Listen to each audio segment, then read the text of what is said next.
I'm Ann Basting. Welcome to the first, to the Gallop, a pedagogical retrospective, our first, my first in-person event for the Center for 21st Century Studies.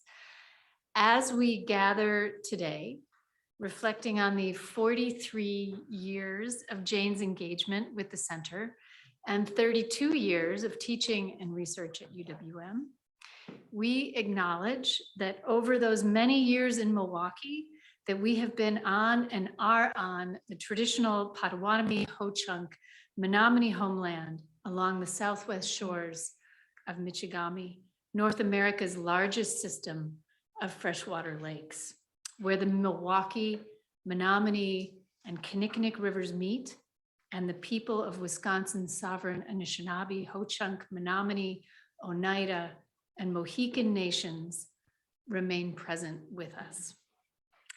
I look out today at the first in-person event over 2 years, and I am really grateful that you have come.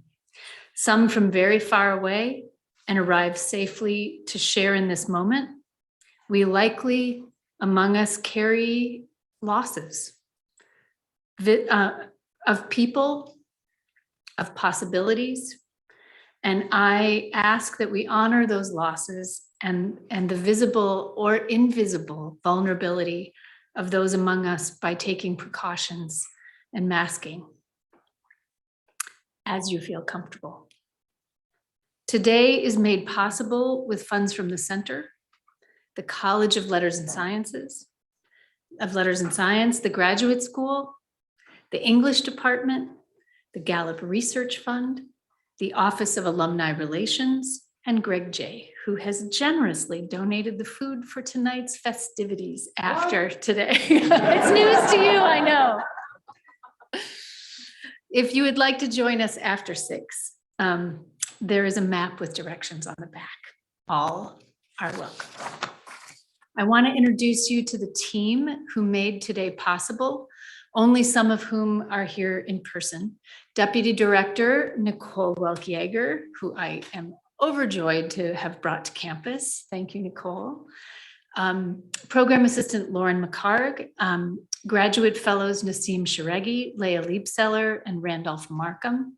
Their efforts are evident in all that went into making today possible, but also upstairs on the 9th floor, where we are in the process of reimagining our space to support our mission of creating community of scholars to address the pressing issues of our time through collaboration and reflection. The main office has been transformed into an exhibit space where you can see our first exhibit, photographs by Dick Blau, in coordination with this event. We hope maybe you'll come up and visit over the break. We are also in the process of raising funds to change the name of our seminar room, which up to this point has lovingly been called 939 to the Jane Gallop Seminar Room. You'll see some changes already with more planned, but no change will be as great as Jane's shift to emeritus status. And if you see me throughout the day or this evening with a bit of a wide stance, it's because it feels a little bit like an earthquake. My job here today is actually quite thrilling. I get to learn how appropriate for a pedagogical retrospective. And I get to introduce my friend and colleague, Jason Puskar, Interim Dean of the Graduate School, to add his welcome. Thanks, Jason.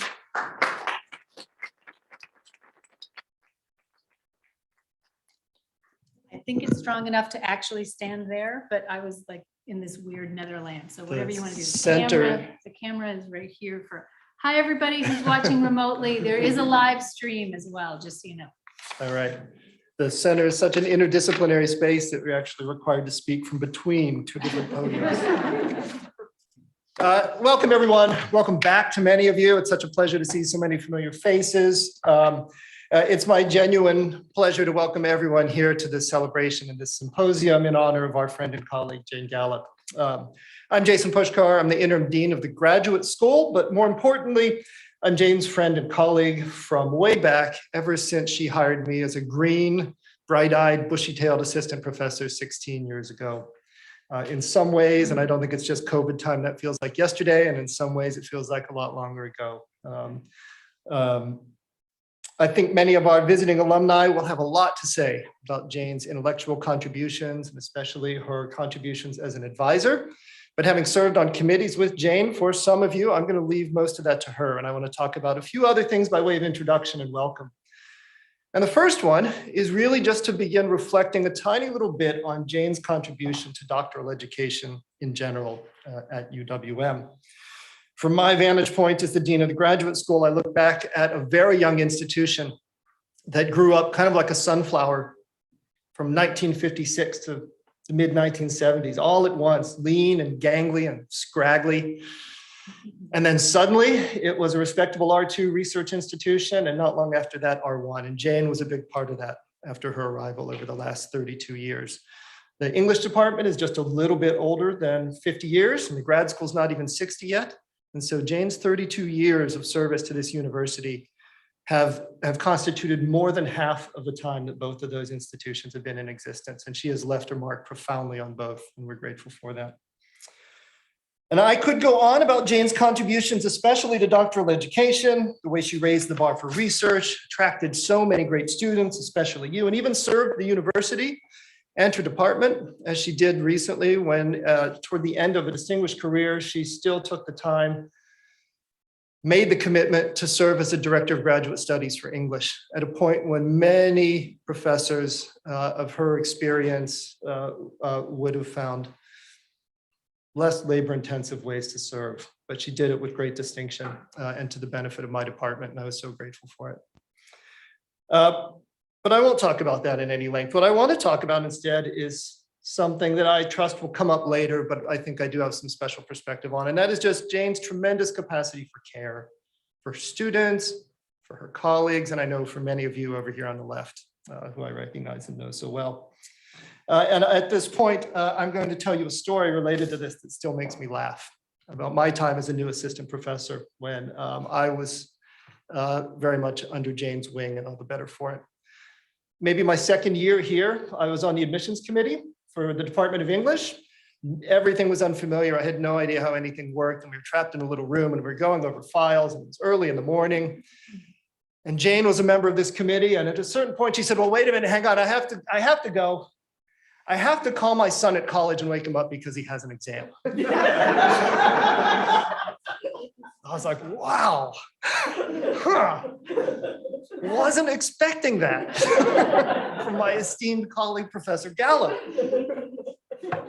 I had thought I had like a 1-year-old, and I thought a 20-year-old, right, was an entirely self-sufficient person, and that their mother would be completely disengaged from their life. So imagine my surprise when formidable feminist Jane Gallop is waking up her son for an exam at college from Milwaukee.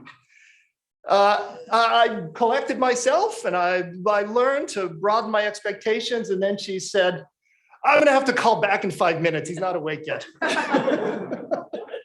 It's like Jane Gallop has a snooze button. And she did. And I trust he made his exam. And he is, in another way, one of her many mentees. I was the beneficiary of this kind of kindness and warmth and generosity too, early in my career. Not quite exactly the same variety. As a new faculty member and a new parent in 2006, I had a rough first year, the normal rough first year or two. And Jane was a warm friend and mentor from the start, and the right kind of mentor, right? We all know the wrong kind of mentor, the kind that wants to mentor you with both hands all the time. Some people have even concluded it's not worth the trouble, but that's not Jane's style. And I found that her warmth and genuineness, kindness, patience, openness was one of the things that helped me adjust to life in the academy and to learn to love it. I think the right kind of mentoring doesn't feel like mentoring at all. And it's really only in hindsight, looking back, reflecting on my early days, that I could even tell that that's what was happening. And Jane, you know, this has been a great occasion to actually think through those early years when I was here at UWM. And it's been such a pleasure to think about how much you contributed to my early career and to thank you publicly for it. I'm really grateful. And not just me. This morning, I said to my wife as we were leaving, I have the Jane Gallop Symposium this morning. or this afternoon. And she said, "Oh my God, do you remember when Owen, our first child, was born and Dick and Jane came over and brought us food and just talked to me when I didn't even feel like a human being?" And I kind of didn't remember, but she remembers very, very, very clearly what that was like. She found it and still thinks of it fondly as a kind of oasis of adult intellectual sociability and general conversation in an island of diapers and loneliness and barf. And she extends her gratitude to you as well, because I know many of my colleagues here in English have also remarked to me how good Jane is with our spouses and with the whole community, and how welcome they came to feel as well as part of our community. Distinctions were not made. Everyone was welcome. And when we were young and had babies and were obsessed with babies, Jane was happy to talk about babies, and often did. I'm sure we tried her patience, but she never let it show. You might know that in Germany in the 19th century, they started referring to doctoral dissertation advisors as Dr. Vaters, right? Dr. Fathers. And later they started and still continue referring to them as Dr. Mutters, Dr. Mothers. Some fields still use that, and it's a little retrograde, but I kind of like it because I think it captures the extraordinary care that advisors like Jane put into their students and the depth of the relationship that they build together. I don't think she calls her advisees to wake them up in the morning. I can assure you she didn't call her junior colleagues in the Faculty of English, but Jane has been the Dr. Mutter to many of us anyway, students and colleagues alike, not just because of the doctoring, but because of the mothering too. And I welcome these many other Dr. Children to UWM back home, and I look forward to hearing your reflections on Jane Gallop's extraordinary contributions and her extraordinary career. Thank you and welcome, everyone.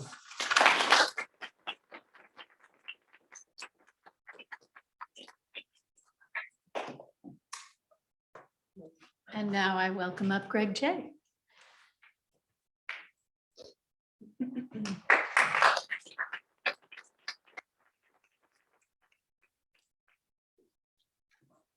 Let's see.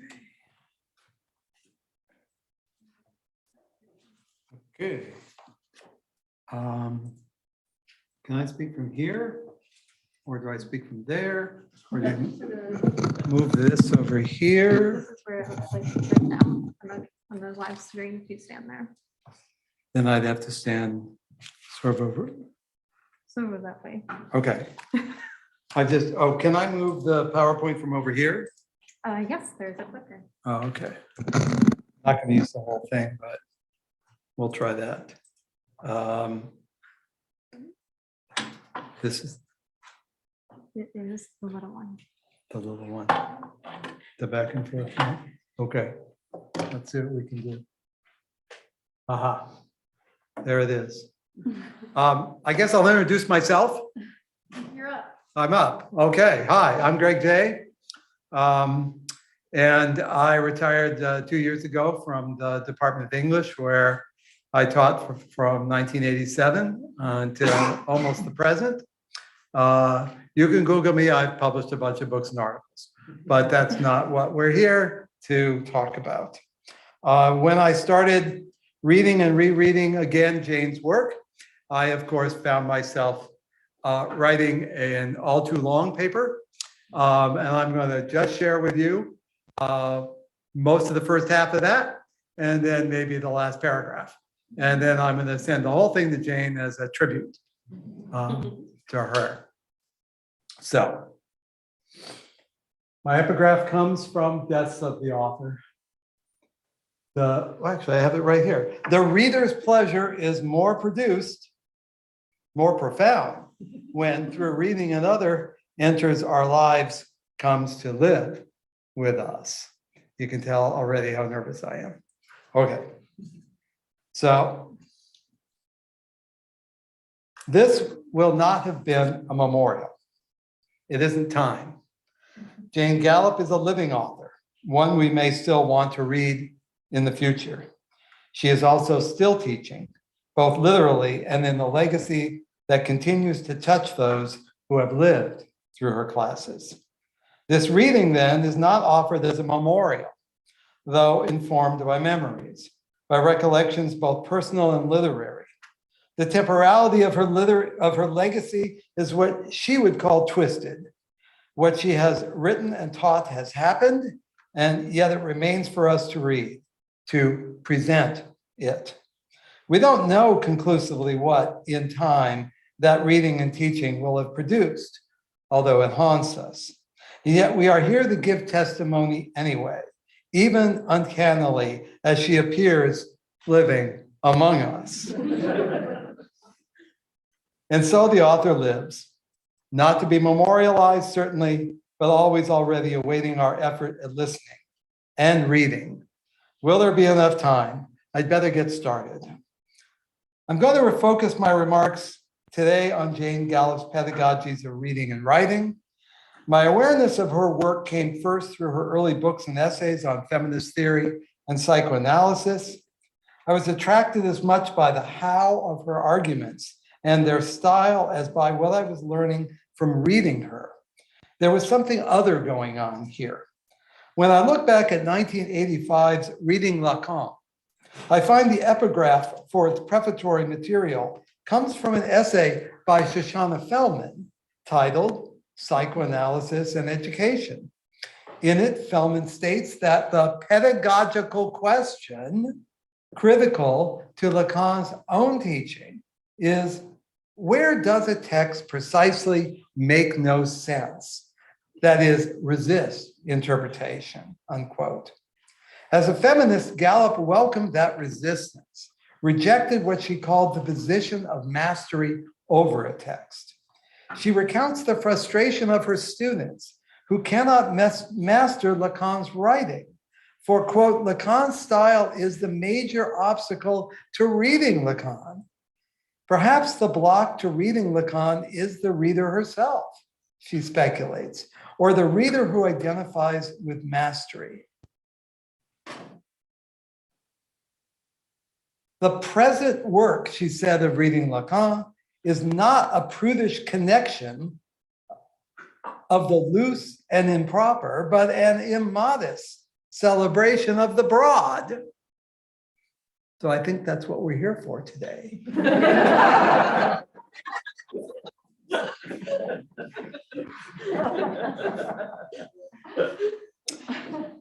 Now, it may be a screen memory, a projection from fantasy or an actual recollection, but I think I first saw Jane Gallop at a meeting of the Modern Language Association in the 1980s. She was wearing an infamous skirt made of men's ties and sitting on a table after giving a talk. It must have been 1983 or 85 or 88 years when we were both on the MLA program, though as yet we had never met. For me, it was a wish fulfillment and a celebrity sighting. Best guess, it was later in the decade after the blockbuster publication of The Daughter's Seduction and Reading Lacan. Gallop's work was deeply influential among the feminist theorists I knew at the University of Alabama when I was an assistant professor there. And in the mid-1980s, I was in a faculty reading group on Lacan at the University of South Carolina. I suspect the latter experience informed my pilgrimage to the MLA convention session that day, when I was not disappointed either by the talk or by the skirt, which signified to me her brashness, her irreverent attitude towards patriarchy, and the wit I came to treasure in later years when we eventually became colleagues. All of which is to say, I've admired Jane Gallop since I was knee-high to a curriculum vitae. I have always felt a mixture of inspiration and intimidation in her presence. So you'll understand that I am very nervous today, feeling that I've been given an awkward and impossible task. Of course, in these few minutes, I can't offer any adequate coverage of her scholarly career and intellectual achievements, nor can I begin to comprehensively review her accomplishments as a teacher.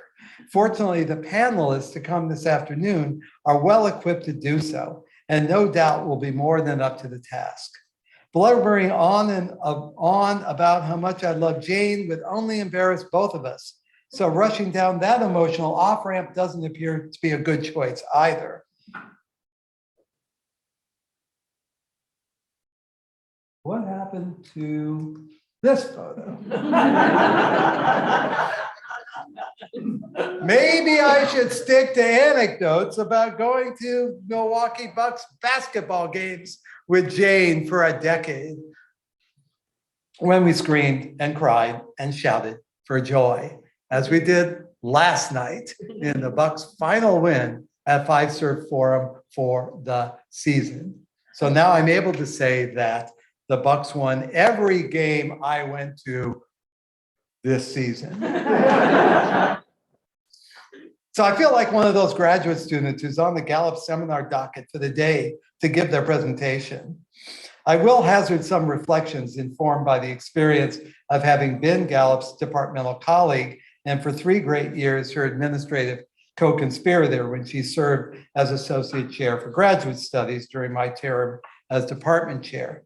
Gallup's enormous scholarly and critical contributions to the discourses of feminism, psychoanalysis, and queer theory are well known throughout our profession, both here and abroad. What may have been less recognized has been Gallup's dedication to teaching, along with her energetic commitment to the mission of the department and the university where she has worked for decades. Moreover, comparatively few may know how much of Gallup's pedagogical energy at UWM has been expended on the teaching of close reading and careful academic writing in dozens of seminars for undergraduates as well as graduate students. The following catalog description is from her fall 2021 senior seminar on feminist literary theory. Quote, "We will read 7 books by feminist literary intellectuals that have had a wide impact. Our reading will continually have a double focus, what is being said about literature, what is being said about gender. Trying to think through the relation between literature and feminism, we will be trying to think the connections between aesthetics and politics, culture and society, story and life. Although we hope to consider many of the major theoretical issues at these crossings, we will also think about the stylistic strategies of the books. Our emphasis will continually be on attentive reading, careful analysis, and close writing." And you can see the books on the syllabus. The books she assigned were not prosaic containers of exposition or reductive summaries of theories to put you to sleep, even on the beach. Instead, as you can see, they were themselves lively, innovative, challenging works of demanding literary writing. As Gallop stated, students would be reading closely to discern the stylistic strategies of these diverse feminists and no doubt try to write with exactitude in response. Graduate students especially spoke of her classes in sometimes whispered tones for the challenges she presented in classroom dialogue, and the copious comments offered on their manuscripts were not for the faint-hearted. The week you did your presentation of close reading in Gallup's seminar was probably unforgettable, both for the stress and the learning you took away from the conversation she facilitated in response. You knew a Gallop student if they happened to enroll in your own class. They attended imaginatively to the details and sometimes odd turns in the text they read and illuminated the significance of these findings in highly polished prose. Many, like those featured on the panels here today, went on to distinguished academic careers, publishing major works of scholarship and theory, all the while continuing the legacy of innovative teaching Gallop championed. Hence how appropriate I find the focus the center has chosen in designing this symposium.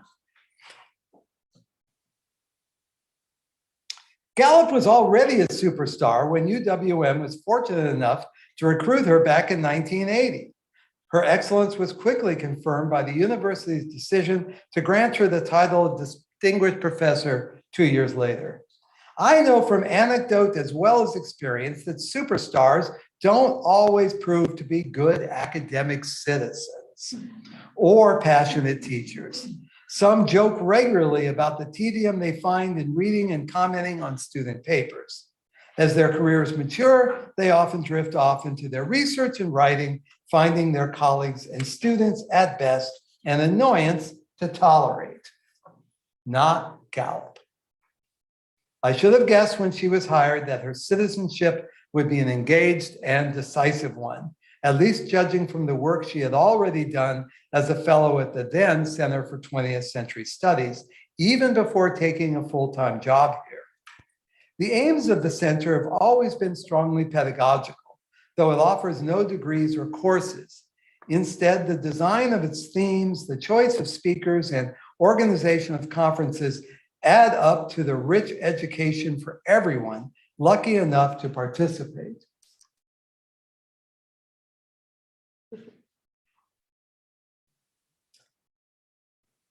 More than one UWM faculty member, including me, has said that the learning experiences the center offered were a primary reason they joined their department here. Gallup's involvement in the center, year in and year out, behind the podium, on the advisory board, at countless cocktail party dinners and Q&A sessions, looks in retrospect like a key pillar of her pedagogical legacy. Guest speakers often agreed to come to the center for less than generous honorariums, just to face intellectual challenges from interlocutors like Gallop, who is still frequently the first one to raise her hand. Luckily, there's no Q&A after my talk. The talks by visiting scholars were interesting, but often more valuable were the Q&A sessions afterwards, which could last much longer than the lecture. For 4 decades, Jane Gallop has invariably been an early and keen questioner in those exchanges, and it would be a rare guest speaker who left not thinking that they had learned more that day than they had taught. In fact, one of the conferences Gallop organized at the center in April of 1993 was convened under the title Pedagogy and the Question of the Personal. So we've got a few photos from that. You've got the program, lively young versions of some of us, and the indication that for some reason I spoke on the program. For reasons I cannot recall, Jane proffered me an invitation to speak at the conference from the work I was doing on pedagogy, ethics, and multiculturalism. Whether I had importuned her mercilessly, or she found me impossible to circumvent, history will have to tell. I hope it wasn't too personal. I do recall the sweating palms in taking the podium that day, and vividly remember the exchange of emails through which Jane edited my contribution to the book. Luckily, that archive is no longer available online. So I wasn't able to look it up, but Gallop just nodded when I mentioned it. So her remembrance and mine seem to coincide. Well, Jane edited my contribution to the book. Then I really knew what her students were talking about. What a tough, keen, close reader. We never did agree on all the changes she wanted to that last paragraph, but I know it was better for her merciless scrutiny. So what follows in the longer version is my close reading of her introduction to that volume, some comments on her essay about the ethics of close reading.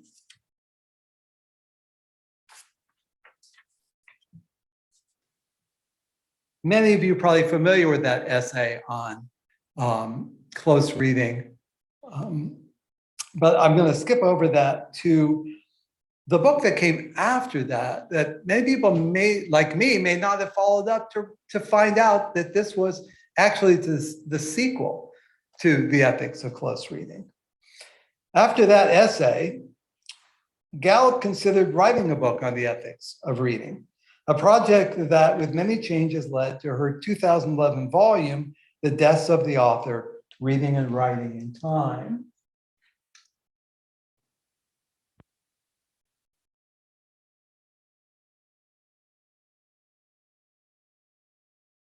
This volume's meditation on persistent revision may relate to the fact that the project had already begun actually 26 years earlier in the final chapter of Reading Lacan, titled The Dream of the Dead Author. Right? Right? Yes. I knew that. In Deaths of the Author, all of Gallup's characteristic intellectual moves are on brilliant display. As fragments, phrases, footnotes, and compositional timing are examined in such detail that the main idea, something that she often mocks, of the forest could be overlooked in such microscopic examination of the trees.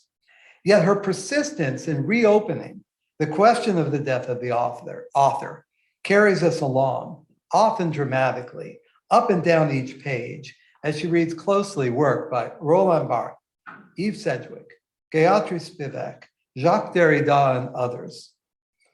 I find her tone a bit different now, less playful and more programmatic, as, among other things, the book sets out to show how to practice the ethics of close reading outlined in the earlier essay. In 2004, she had accepted an invitation to write a memorial essay after the death of Derrida and found herself reading Derrida's collected volume of memorial essays on thinkers who were his friends, notably the great theorist of the ethical turn toward the other, Emmanuel Levinas. While we begin in her book by examining the reader's desire, wait a minute, where's page 14?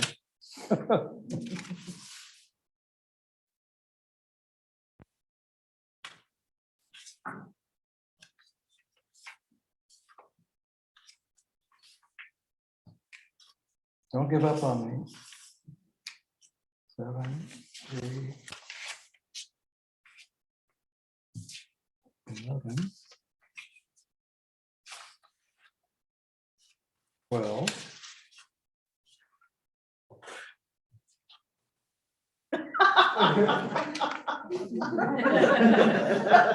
The hidden manuscript.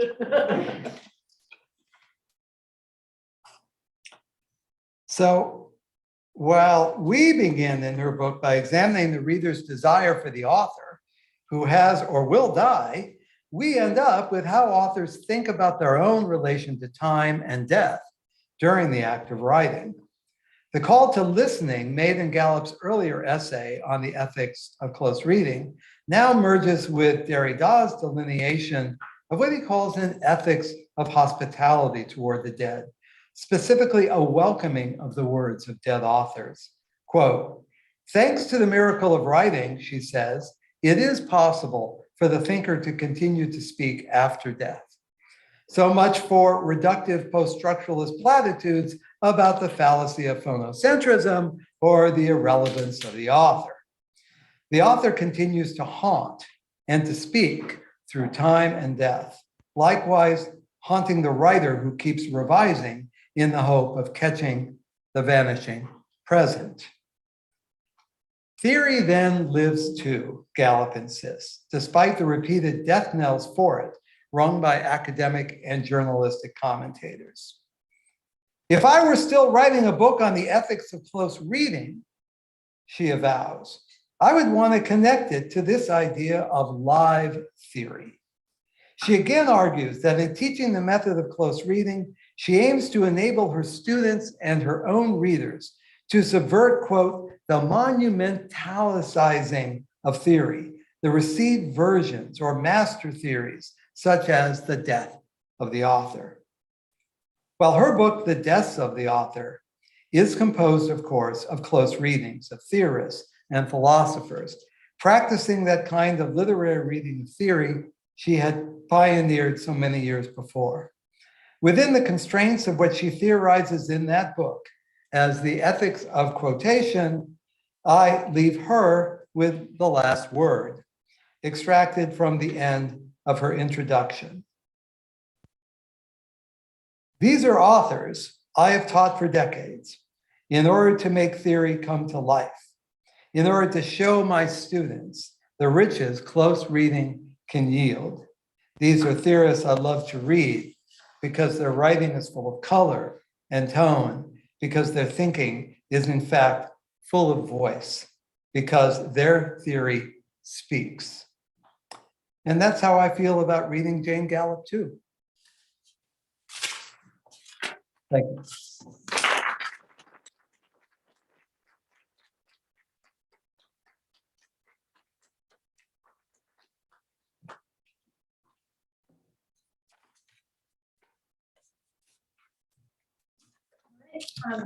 The first panel. Call them up. We're going to be over here. Yeah. E.L. McCallum, Eric Hayot, Gary Weissman, and Kelly Klingensmith. We have 8 of Jane's former students gathered today, and the first 4, we've clustered them chronologically, and Greg will facilitate the conversation.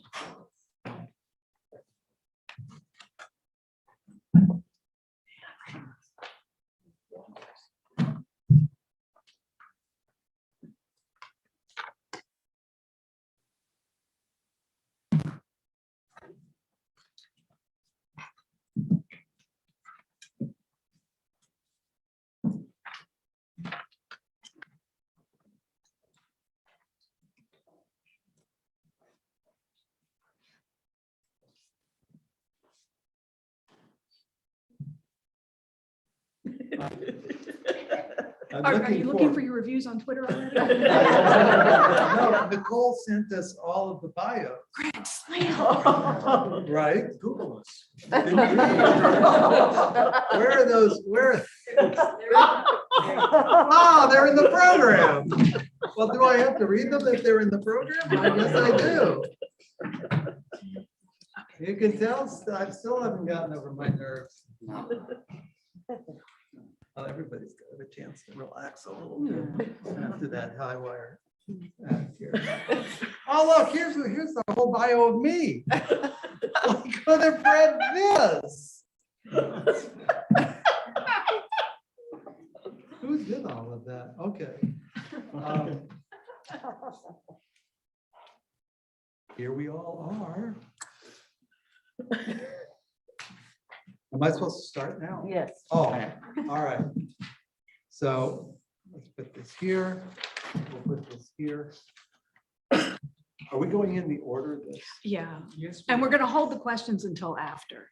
We're going to hold the questions. right. After everyone has spoken. Thank you. Should we do this? Should we do the introductions after the whole panel is over? Or you want to do them? Maybe we should do them now. I guess I should do them now. Do them now, right? Beginning here. And you can ride along with your program if you want. E.L. McCallum is professor of English and Film Studies at Michigan State University. Wrote Object Lessons, How to Do Things with Fetishism, and Unmaking the Making of Americans Towards an Aesthetic Ontology. Her most recent book is After Queer Studies, Literature, Theory, and Sexuality in the 21st Century, co-edited with Tyler Radway and selected as a Choice Outstanding Academic Title in 2019. Recent essays have appeared in Quarterly Review of Film and Video, Postmodern Culture, and Camera Obscura. She's currently completing a monograph on how insights from queer quantum theory and feminist new materialism converge with classical film theory, shedding new light on the animacy of the non-human world in narrative films. These are not in order here. Gary Weissman is down there. Present. He is associate professor of English at the University of Cincinnati, where he teaches courses in critical theory, literary studies, film studies, animation studies, and Holocaust studies. He's the author of The Writer in the Well on misreading and rewriting literature and fantasies of witnessing post-war efforts to experience the Holocaust, which is a revised version of the dissertation he eked out with Jane's outstanding help as teacher, advisor, and friend. While a graduate student, he served as Jane's research assistant and once misplaced a receipt instead of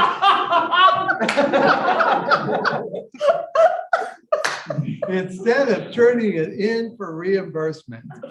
He fondly remembers a long afternoon spent buried in the task of reorganizing Jane's desk.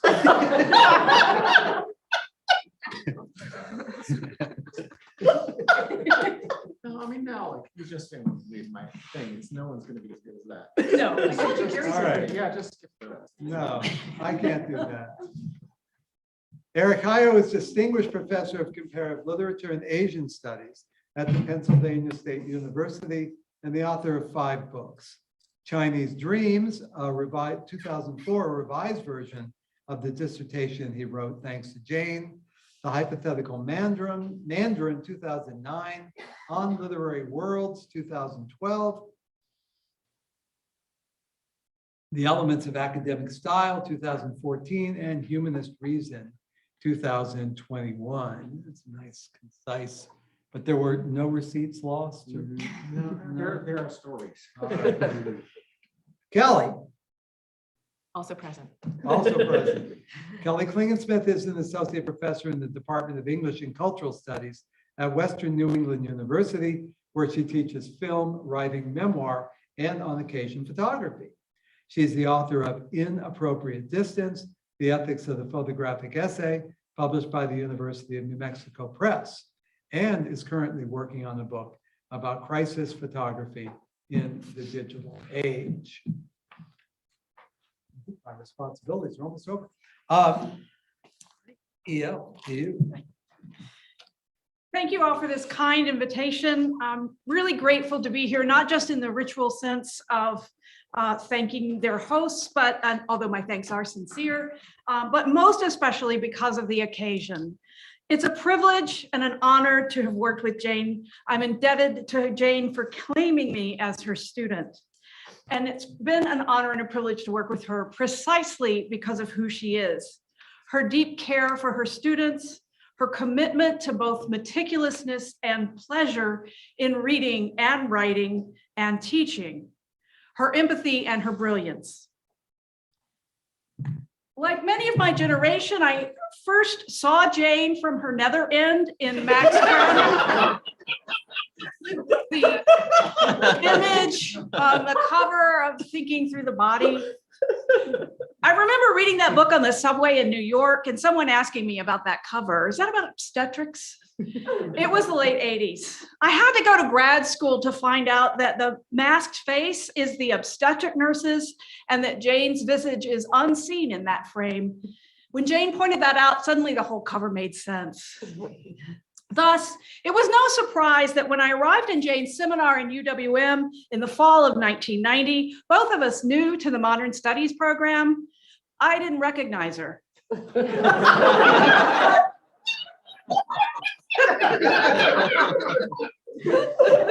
were no web pages with professors' photos back then, and the brochures were printed before Jane's faculty appointment had been sealed.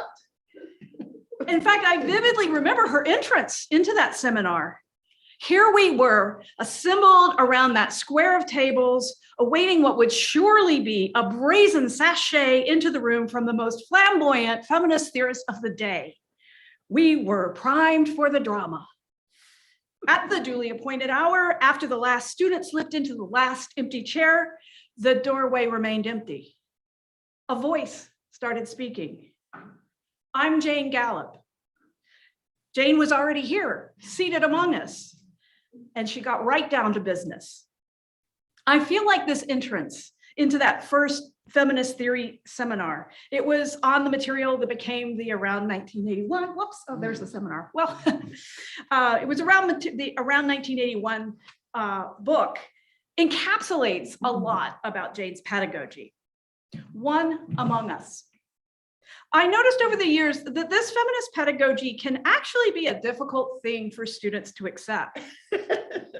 It works in the way that she invites her students to read and comment on her own writing as she reads and comments on our chapters and essays. And indeed, you see at the bottom, we had to do a presentation on this manuscript in the seminar.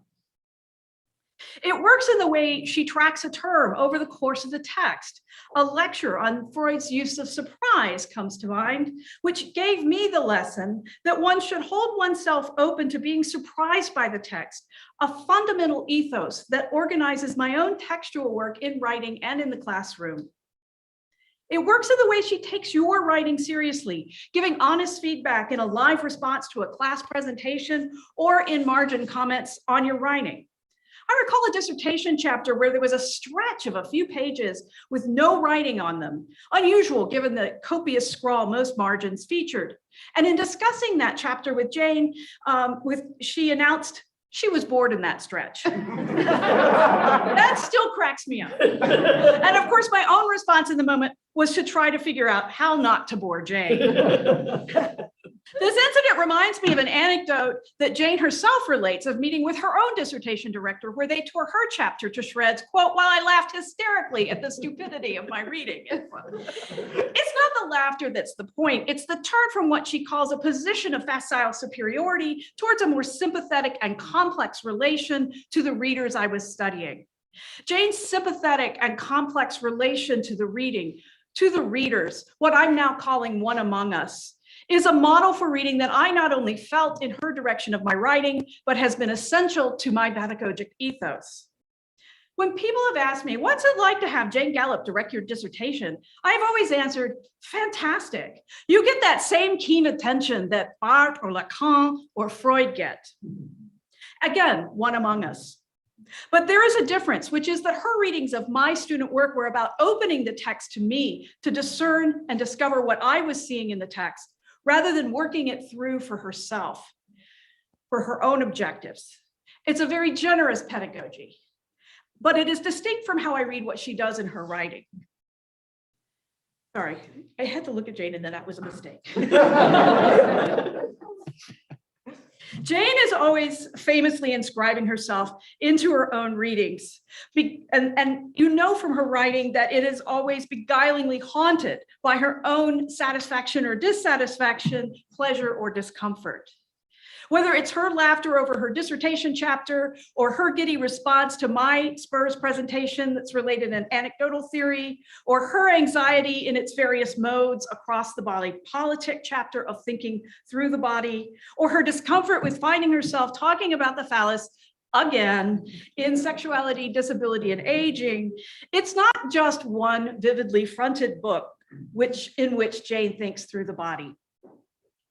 In highlighting the affective register of this body, not the more literal body parts of head, penis, clitoris, or the fully clothed body in womanly drag, or the nearly strangled toddler body that populate thinking through the body, I wanted to call attention to the juncture of the material and the energetic, the way that Jane enlivens the page through the traces of her feelings. Affect is the through that unites thinking and the body. It is a way that thinking inscribes itself on a body. And that through has opened a new dimension in academic writing, one that reaches readers, literally moving us in our bodies. The moments of anecdote are also moments of affect. Not just time, but emotion punctuates the theory, eliciting our sympathetic and complex relation. From Jane, I learned to pay attention to the parenthetical phrases that for some reason I inserted in dashes in the middle of a sentence, usually in the middle of a paragraph, because not only was that its own sentence length thought, but unpacking that sentence, maybe even starting a new paragraph with it, would generate much more, sometimes a few paragraphs, sometimes pages. From Jane, I learned to start in the middle and work outward, start with the sentence that grabbed you and let it lead you to where this piece of writing will go. When I have been stuck in my own writing later in my career, I would read a book of Jane's and realize that the complicated transitions and windups that were hanging me up could be skipped, and I could just get down to business. And even beyond that, when I read Eric Hayot's The Elements of Academic Style, my first response was immense gratitude that someone had distilled so many of the lessons I had learned from Jane about writing into something I could point my own graduate students to. Much as that book does its own thing, I immediately recognized a kindred pedagogy. When I read my own former student syllabi that they've shared with me, I often find a certain paragraph about their standard for evaluating writing. I won't read this whole thing, but I will note all writing will be graded according to the criteria of clarity, persuasiveness, and originality. My students think they got this from me, but it's certainly copied and pasted right off a syllabus that I have had it from a class that they had with me.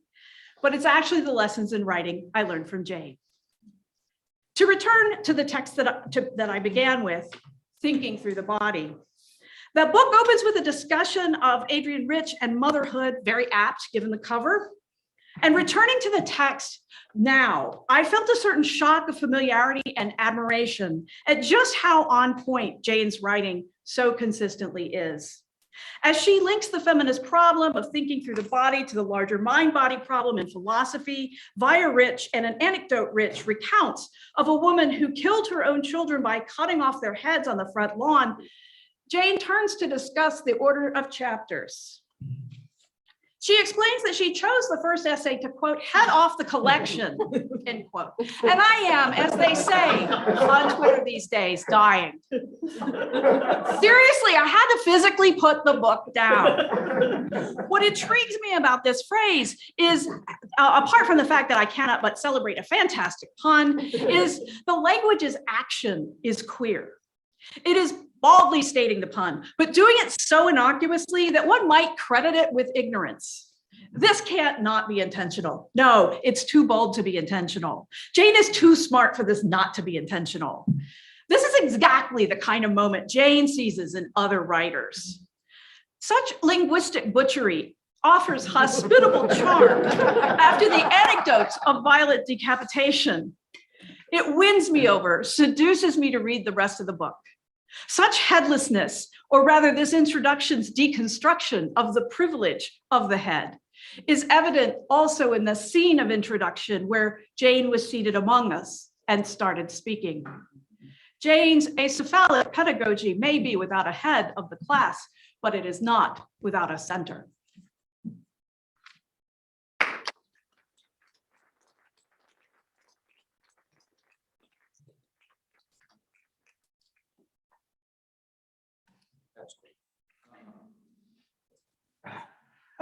To Ellen's reminder that her students are also in some respects Jane's doctor grandchildren, reminds me that that's a group of people who aren't here in the room, but who are part of the lineage that we're trying to describe today. My students too, I'm sure Gary's and Kelly's and the students of others of Jane's students all inherit sometimes consciously and often I think unconsciously a lot of the lessons that have come through us. So there's many more besides out there who could be up here at this panel, even if they didn't know who they were talking about. The other people who were there for me, you know, everyone here was Jane's student in a context, and for me that context included Astrid Henry, who changed my whole experience of graduate school and was Jane's student with me. We were Jane's students together in a way. I mean, I was Jane's students with all of these people, but Astrid and I were really Jane's students together in a way that was very powerful for me, and I wish she could be here. Anyway, so I don't pretend to speak for her, but a lot of what I'm about to say, I learned with and through conversations with Astrid after Jane's classes or after our encounters with Jane. Jane is, I wrote this once to somebody, the most truthful person I've ever met, which is, I think, both a matter of a kind of intellectual commitment, but also a matter of someone coming to terms with an ability. Jane tells a story sometimes about the fact that she never learned to crawl because she figured out at some point how to kind of scooch around forward on her butt, and that was good enough. And so she never made the transition. I think Jane's truthfulness is at least partly a compensation for the fact that she is a terrible, terrible liar. The worst and least competent liar I have ever known. And such a bad liar, in fact, that she not only can't really lie by commission, which is the usual way one lies, but she's actually a terrible liar by omission as well, as anyone who's ever seen her face during a talk will also know. My favorite story about Jane's incapacity to lie involves Ruby, and I may or may not be remembering the story correctly, but Ruby was away at camp and the dog died. Or in fact, they had to put the dog down. I don't remember why. And rather than tell Ruby this because they didn't want to ruin her camp experience, and again, may not have been a camp, but in any case, Ruby gets back, Dick and Jane go to pick her up at the train station. They're in the car and they're thinking about how we were, they're driving home. So it's got to come out. And Jane can't stand it and just all of a sudden shouts, "We killed your dog."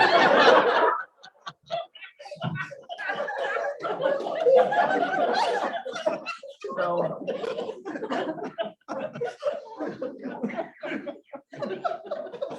all of Jane's students are familiar with this kind of coruscating brutality.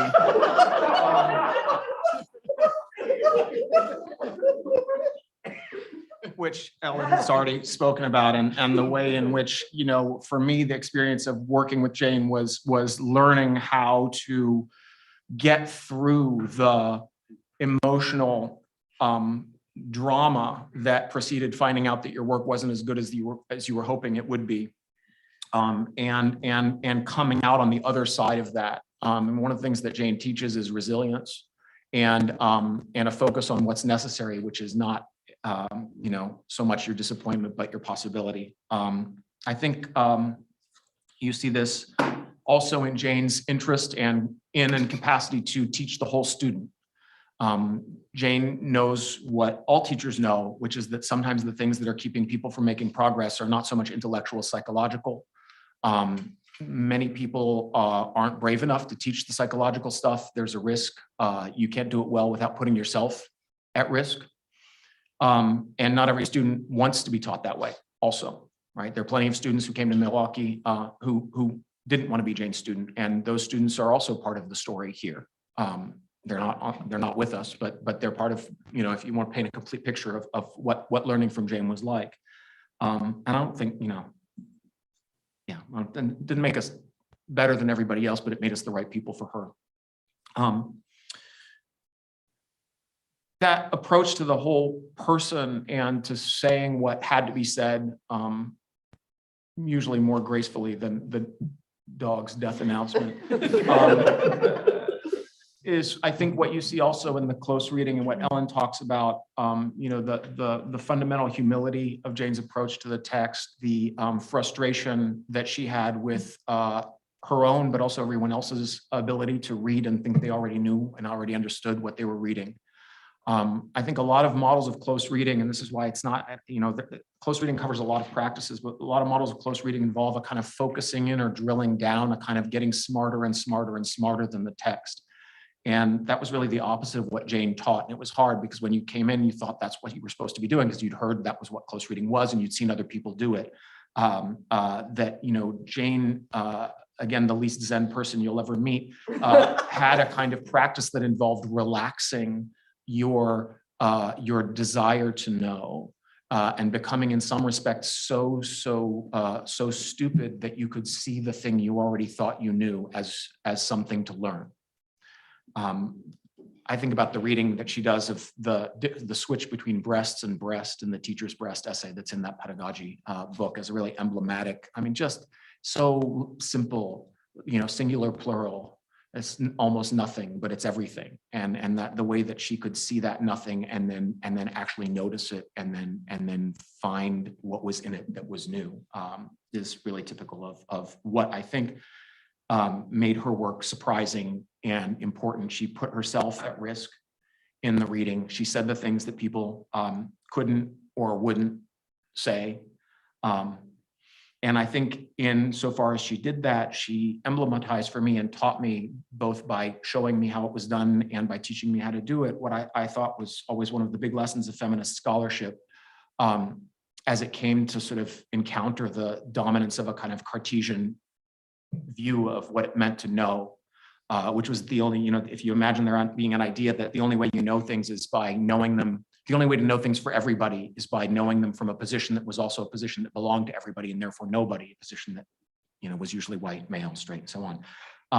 The challenge that Jane posed to that and that feminism posed to that was to ask what it meant to know from your body, what it meant to know as an embodied, socially embodied, environmentally embodied person, as a gendered and raced and sexualized, abled person, to expose yourself in your reading, not, I think, as some of her critics had it, as a kind of narcissism or a kind of facile performance, but as an expression of the kind of risk-taking that made knowledge possible. And I think that the proof of that, the value of that epistemological practice and the legitimacy of that practice is that kind of thinking and working, that thinking through the body, still makes knowledge that's good for everybody and still teaches in ways that are good for everybody. That is, it's a passage not through particularism to a new particularism, but through a new common, or through particularism to a new common, right? And so, the lesson, I think, finally for me of Jane's teaching is that embodiment and risk and partiality, all of the things that make us people, we're not the enemies of scholarship, but together instead a ground for scholarship's most truthful and human practice.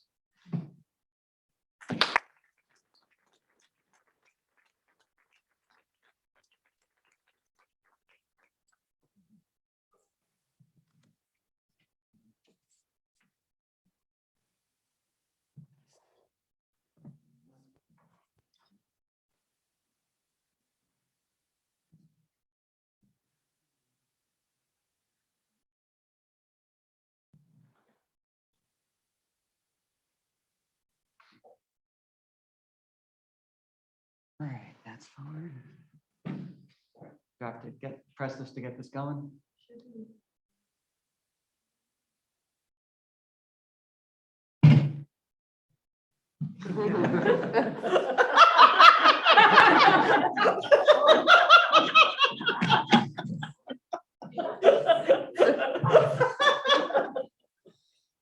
I'm honored and thankful to be here today to celebrate Jane and take part in this discussion about her pedagogy and its legacy. I present my brief remarks under the heading Fun with Dix and Jane. Although there's risk in doing so, I can still see the comment that Jane scrawled in her signature purple marker on the paper I turned in for my MA exam in 1993.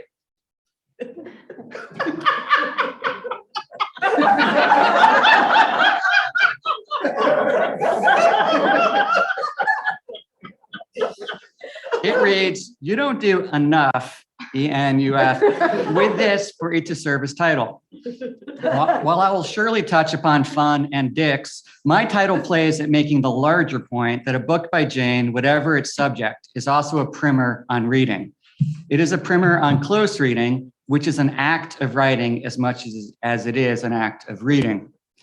Jane has written, quote, "Close reading means looking at what is actually on the page, reading the text itself rather than some ideas behind the text. It means noticing things in the writing."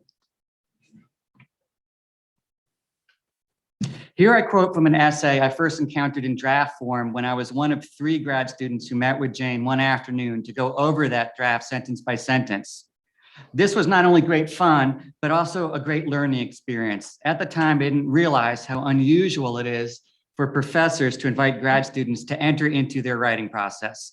Looking back at that essay published 22 years ago, I see it begins as follows. No matter what course I'm teaching, I always teach the same thing, close reading. Now, much the same can be said of Jane's writing. No matter what the subject, it teaches close reading. I was immediately struck by the connection between Jane's teaching and her writing when, in preparation for today, I read her most recent book, Sexuality, Disability, and Aging, Queer Temporalities of the Phallus. My plan was to model my presentation on the in-class presentations I did as a grad student in Jane's seminars. No matter what seminar Jane was teaching, the structure was the same. There were no lectures or general discussions of ideas behind the text. Instead, each class was a collaborative effort to notice things in the writing by looking together at certain passages.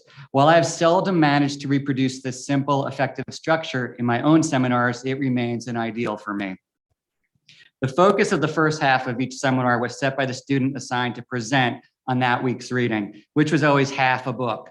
From Jane, I learned to assign less reading, but require that it be closely read, rather than assign more reading that might be read less attentively. The presenter, always reading aloud from a paper, would lead the class in looking at a particular aspect of the text, typically a word or set of related words that recur.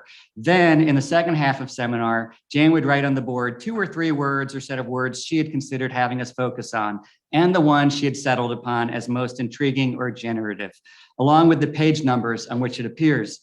We would turn to each passage and closely probe the writing as a group through discussion that was frequently filled with laughter as we discovered quirks in the writing.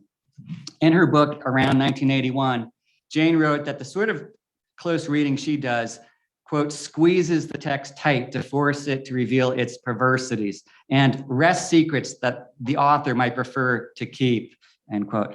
Often there's something funny about these perversities, these secrets, and the shared effort that reveals them is a lot of fun. In picking up on something that is right there on the page, but typically goes unnoticed and uncommented upon, close reading can be a form of observational humor. And so in Jane's seminars, there was a lot of laughter, a lot of pleasure, a lot of fun. In my teaching, I aspired to create for my students such enjoyment and learning. Now, I know what you're thinking.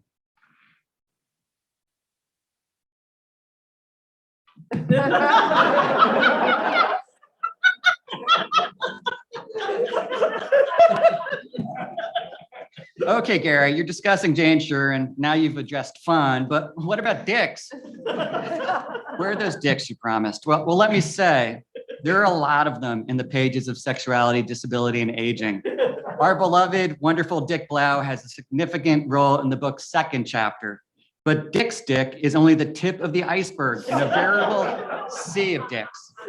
The book is thick with the phallus and its offspring, the lesbian phallus, the queer phallus, and the phallus in the wheelchair among them. And, spoiler alert, there's the huge cock that appears at the end of the short personal narrative that opens the first chapter. In the book, this cock marks the surprising return of what was lost when Jane could no longer wear high heels or walk the streets of New York. As I read the passage conveying this point, I was struck by the appearance of a particular word, sexy, and its noun form, sexiness. Reading Jane's book, as I learned to read in Jane's seminars, I found that the words sexy and sexiness appear a combined 27 times in her writing, and 7 more times when Jane quotes other writers. Sexy and sexiness appear important in their insistence, but also appear too colloquial to merit a place in the index. I began to wonder about the relation between sexiness and sexuality. Surely these are not the same thing. If Freud, instead of writing 3 essays on the theory of sexuality, had written 3 essays on the theory of sexiness, might have had a bestseller.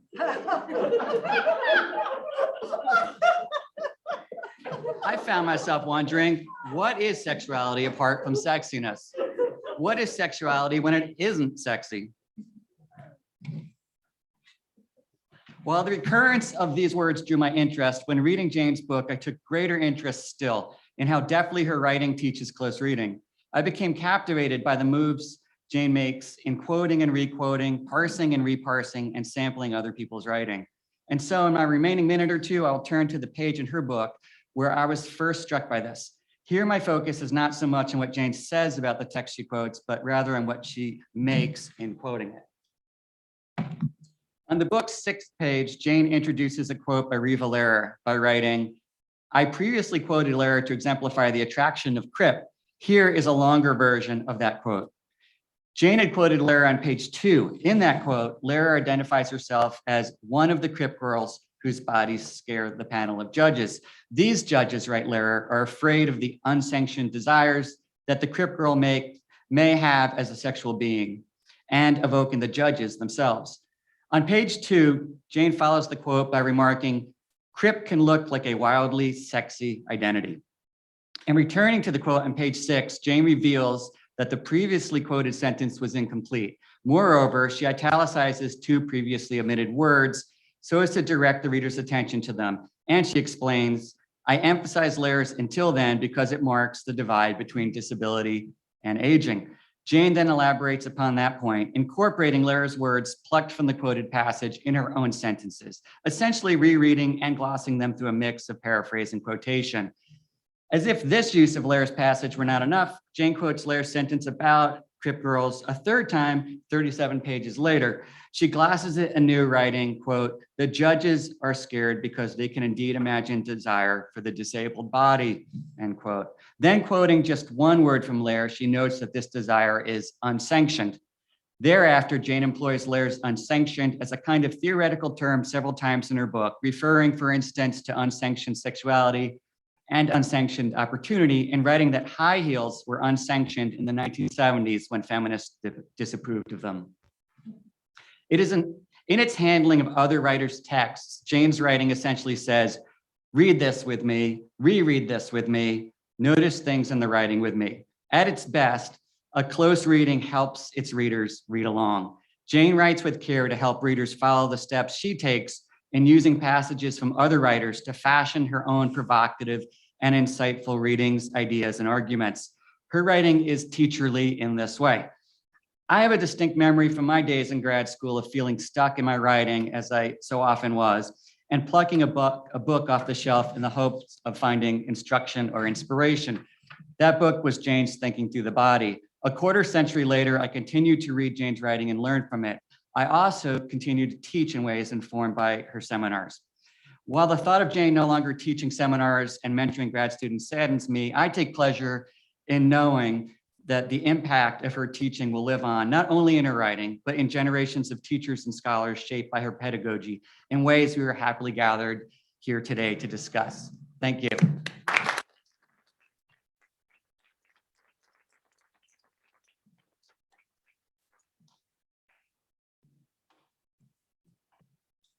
Hi, everyone. Thank you. Thanks, Jane. Congratulations. Is that better? As different as they were, Jane's classes began and ended the same way. To begin, she explained the rules. Among these, at least as I recall it, we did not have to speak, but we had to pay attention. Once the reading began, for 3 hours at a time, we'd pour ourselves into the text, flipping back and forth together through the pages, tracing weird words, odd punctuation, parentheticals that openly hide the thoughts that do not belong, but can nevertheless not go unsaid. Awkward syntax, like nevertheless not go unsaid, which insists through negation on its need to be spoken. I had transferred to UWM from Ohio State, where I'd found myself, to my surprise and some terror, becoming a medievalist. There, my advisor revealed to his students the deep history of words we thought we knew. Weird, it is faded. Cliche, the cliche and cliche, the sound of an early printing press to French ears. Read. For Nick, our idea of reading traced back from Wallace Stevens' modern image of the reader alone at night in a quiet house in a calm world. It traced back to a time before monks transcribed a divine word, before ordinary writing, all the way back to an Old English Radon. In that world, reading meant joining together with others to interpret the riddle of runic letters incised in stone and to speak an interpretation. At a time when not all readers were literate, Radon meant the explanation and control of the obscure, and importantly, it meant to give advice or counsel through speech. Readers, necessarily members of a textual community, were both interpreters and advisors. For Nick, Ethelred was not so much unready as he was unread, unable to advise or counsel. Hopefully, some parallels to Jane's classes are already clear. Our experience of gathering to puzzle out meaning together, aloud. Even the fact that as students we were not yet literate sounds familiar to me, so long as we think of literate as being able to read and write. Grad school. Reading another language and reading with Jane have a lot in common. But as Jane herself has written in The Ethics of Reading, the real value of close reading is not so much deciphering meaning or controlling an unruly text. Rather, it is about listening deeply to what another writer has said. Here's Jane. It is when we read things written by others that we begin to grasp the real value of close reading. At the end of each semester, Jane would ask her students to write something to say to the class about the class. After all this time, one of the students' statements stays with me. After close reading theory, it could have been queer theory, it could have been Bourdieu. A nursing student told us that she planned to take close reading into her practice. She planned to listen to her patients. At the time, I imagined she'd be listening for clues in what her patients would say, clues that could lead to more accurate or faster diagnoses of their physical ailments. Maybe that's what she meant. I didn't grasp fully the value of such an approach until I read closely a memoir written by a patient. The first book we reread in my memoir class, a class I should say that owes a great deal to Kathy Woodward too, is Sarah Manguso's account of her diagnosis and treatment at a young age of a rare and debilitating disease. It's a book my students tend to like because Manguso's a good writer, a bit of an outsider, not much older than they are at the time she recounts. And it's a book that rewards close reading. The style is alinear and fragmentary, and without close reading techniques, it can be hard for unpracticed readers to find a thread to follow that allows them to discover something more than what is stated directly. Their discoveries encourage a sense of play and build their self-confidence, engaging us all with each other in the text. Close reading also allows my class to discover the importance of the word listening for Manguso, and listening as opposed to two other words, seeing, which she links with the making of inaccurate assumptions, and hearing, which means simply aware of what has been said. Listening, on the other hand, denotes paying attention. Across disjunctive entries, Manguso recalls a number of medical professionals who are confounded by her symptoms so rare, so completely outside the medical literature, that they assume she must be mistaken and that she doesn't feel what she reports. Deemed not to exist, her symptoms go untreated. But when a doctor listens to her, she finally gets a correct diagnosis and can begin to make progress out of a recursive and nightmarish experience in which she repeatedly seems to get well, only to get sick again. Others who listen or pay attention ease her suffering in different ways, saving her from unnecessary pain or discomfort. A medical engineer invents a new machine that saves her the added pain of transfusions of cold blood components back into her body. That machine has gone on to save others still others as well. Those who listen also save Manguso from the existential suffering every patient fears, that of not being listened to, of going unrecognized, of being disempowered and dehumanized in an environment that all too often fails desperately in these regards. The value of being listened to as a restoration of one's humanity is what I missed when my classmate said she planned to listen closely to her patients. Manguso's book ends with a lesson right on the page, some teacherly advice to her readers. This, she writes, is suffering's lesson. Pay attention. The important part might come in a form you do not recognize. In those words, I hear Jane's voice. And I read confirmation that close reading has allowed my class not only to unlock meaning in the text, but it has also advised us in an ethical and affirming way of being with each other in the world. Reading, as I've used it so far, means to take advice from a writer, not to give it.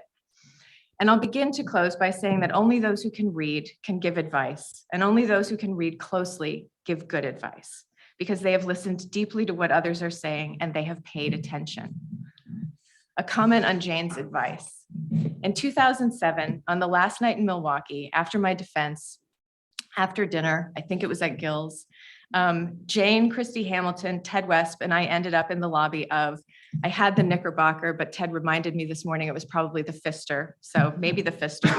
We stayed late talking. As I remember it, we drank bourbon on the rocks, and maybe we smoked the little cigarillos that Jane used to keep in her freezer door. I think she did that. We might have talked a lot. We talked about a lot of things, but in the years since that night, Ted and I keep coming back to what Jane said. It was about the need to get back to humanism, to teach in ways that could help heal our political divisions. And I think it's what Eric was talking about when he mentioned that, moving from a particularism to a new common. In The Ethics of Reading, Jane writes that our encounters are all too often polarized, totalizing, and projective. True when written before the insurrection, before the pandemic, true now. This is a time in which we may no longer recognize close friends or family members, let alone the members of our nation as the people we thought we knew. A time of echo chambers and cancel culture, when faculty are siloed and feel increasingly detached, when 80% of college students surveyed self-censor at least part of the time. And a senior at UVA observes that students of all political persuasions hold back from saying what we really think. A book published just weeks ago reports that students feel deeply alienated, uncomfortable discussing ethical issues, and that they use the words I and me 11 times more than they say we, us, or our. We're not talking to each other. When we do, it's with others who are likely to share our thinking. In this context, I take Jane's advice from the Pfister and from the end of her essay to mean not only that it is our ethical duty to attempt to hear what someone else is really saying and to listen fairly by fighting our prejudgments through close encounters with others, but also and urgently to make conversations across multiple divides and to actively seek ever wider circles of inclusion. We all suffer and our world is not calm. Our responsibility is to engage with others more widely than we have and not remain alone in a quiet house.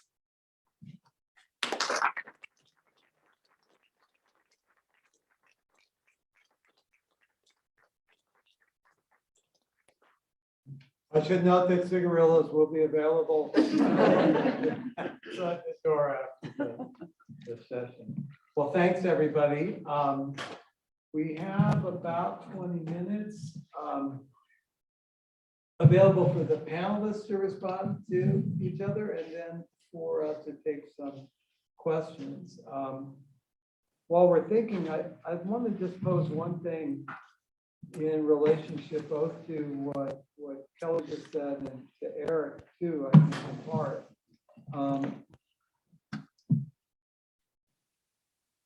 What about the resistance of our students to close reading? We haven't really talked much about that. We're all sort of in love with the idea that close reading is going to get from the particular to the common, or that we can find way not to end up bowling alone, Kelly, which is kind of also one of the images out in the press about what's happening today in terms of a lack of commonality.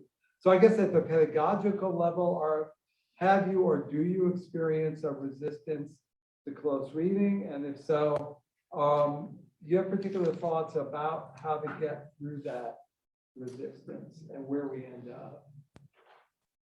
Or am I just being perverse? What else is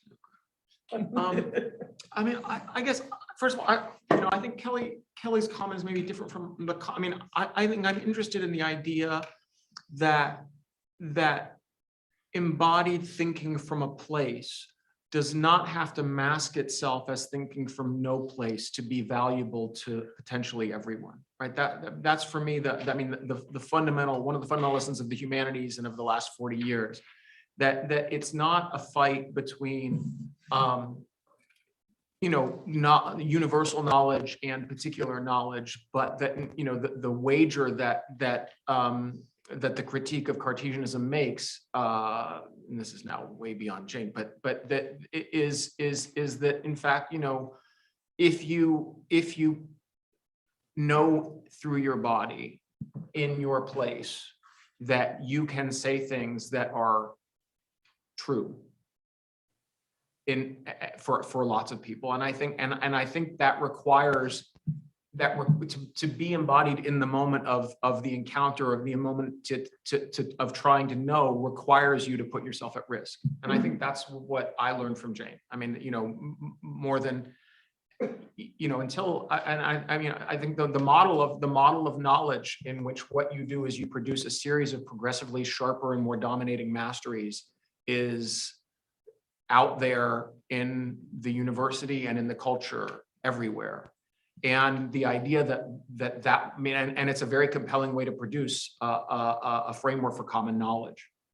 And I think that the countervailing voices are powerful, but not, it's a big fight. I don't know about the talking to other people business, but I do know that, I just feel very, for me, it was really much more a lesson about, when I saw Jane get angry in class, which she would sometimes do with students, it was always because someone was either trying to dominate the room by bringing in stuff that no one else had read. That is, there was a contract in the room that was that what was fair game was what we had in common as a group, and what we were knowing and learning and growing together with was what we had.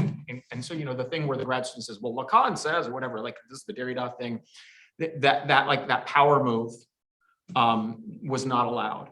And the other thing that was, that was not allowed, but would sometimes happen, and would sometimes happen like 2 or 3 times in a row by the same person. When I saw Jane get upset and frustrated with the student, was this like a refusal to back off of a kind of idée fixe that like, and a refusal to listen. And that often produced, paradoxically, these moments in which Jane's authority as a professor was then very, very intensely asserted, right? In ways that were frightening sometimes as a student, right? I mean, Astrid and I used to have a joke about where we used to tell stories called Jane Gone Wild, where Jane, this was the Girls Gone Wild era, which no longer exists, so I date myself with reference, but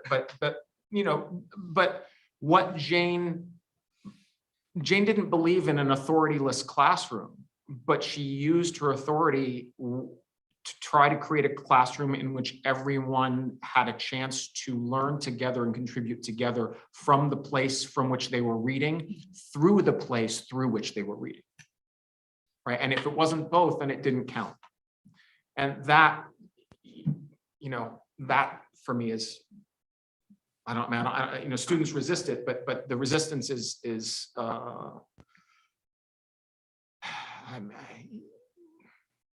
I think that's the job. You can either fight it if you're a teacher because you believe in what you believe in, or you can not fight it. But Jane fought it, and she gave us a model for how to fight it also. And it was important that she did it through a woman's body, because I had been in classes with men where they used their authority to sort of make pedagogical demands, some of which were good, but to take that authority and work it through the body of a woman in the classroom, a woman who talked and moved the way that she did, a woman who also, whenever she ate I don't remember this day, you know what I'm going to tell, but whenever she ate a muffin between classes, would then like push her finger down all the crumbs and then lick the crumbs up.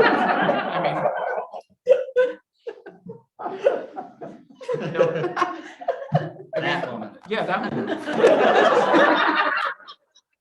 Well, I think your reading experiences that not all of us have had. I saw a lot of nods on the crumb thing. A lot of nods on the crumb thing. Yeah. No, I mean, so that's my point. It's the full. There was something very powerful about that, and we recognize Jane, from her nethers and from those crumbs as well. There was a lot of, that was the whole thing. It's the abject Jane. Also, right? I don't think it's so easy to say from a woman's body, because definitely there was a lot of, this is not feminist.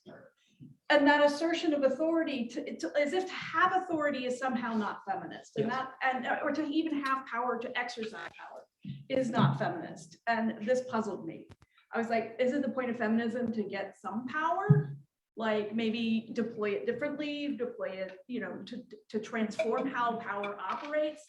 As I was preparing for this, I was going back over. I went over my notes. I went over like debates that had raged in the time I had worked with Jane, and there was I found my final thing I had to say to the class about the class at the end of that first seminar, and I reread it, and everything came back about like how more of what I learned in that seminar often happened outside of the seminar. You signaled that in your talking with Astrid as being. But there was like Jane's seminars often were not limited to 3 hours, and they were limited to 3 hours with Jane, but the seminar work kept going beyond that as we hashed through whether this was feminist pedagogy or not. How was it feminist pedagogy? And I think the way that it is exactly feminist pedagogy is what you said. Everyone comes to the table with the text, the same text. The text is the center that we all can have a purchase on, and things that come from outside of that don't really matter. And I love that rule. And then it's how everybody is able to access that center from where they're coming from. And that's what makes it feminist, because then everybody can contribute. They don't have to feel disempowered. I never read Lacan before. I never read any Derrida. I never read anything that Derrida is writing about, so I don't know. But you've read this Derrida and you read this text, and you can see what's going on with haste in this piece. And you can weigh in on that. So in a sense, it narrows the scope, it narrows the stakes, but then through those narrower stakes, through that keyhole, you get into this much larger view.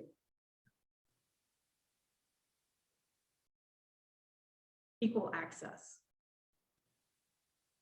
Are there comments or questions from the audience? Jane, you want to go first? No. Well, I just wanted to say, but I didn't. Oh, you want to say it, Liana? Well, I just wanted to say that to go back to your remark or question, Greg, about dealing with student resistance. And here I'm thinking about undergraduate student resistance. I teach Jane's close reading article in every class I teach. And I taught it in a first year seminar here at UWM about 6 years ago. And I actually invited Jane to come and speak with my first semester freshmen, and she graciously did. And she took them seriously, right? These are 17 or 18-year-old students. She took them seriously with all their questions about, I mean, she interacted with them as if they were her peers. And so I got to observe that, right? I know what Jane was like as a graduate professor, but I'd never seen her speak with undergraduates. And one of the things I remember you and I talking about, Jane, after that, when we had coffee, was that my sense is that Jane's pedagogy with undergraduates in close reading and systematic reading was that she would not leave them alone in wilderness, right? You would not leave them alone. You would say from the very beginning, you can do this and I'm going to do it with you. We're going to do it together. And it just has always been my sense. I mean, and I never watched Jane do that, but it's what I do with my students. You aren't by yourself. We're going to try to do this together. And I think that's how I'm sure that's how you sort of address that resistance. You probably didn't even experience resistance because they were doing it with you, right? Sorry, I know I'm not at the table, but I just wanted to say that. It's so good to see everybody.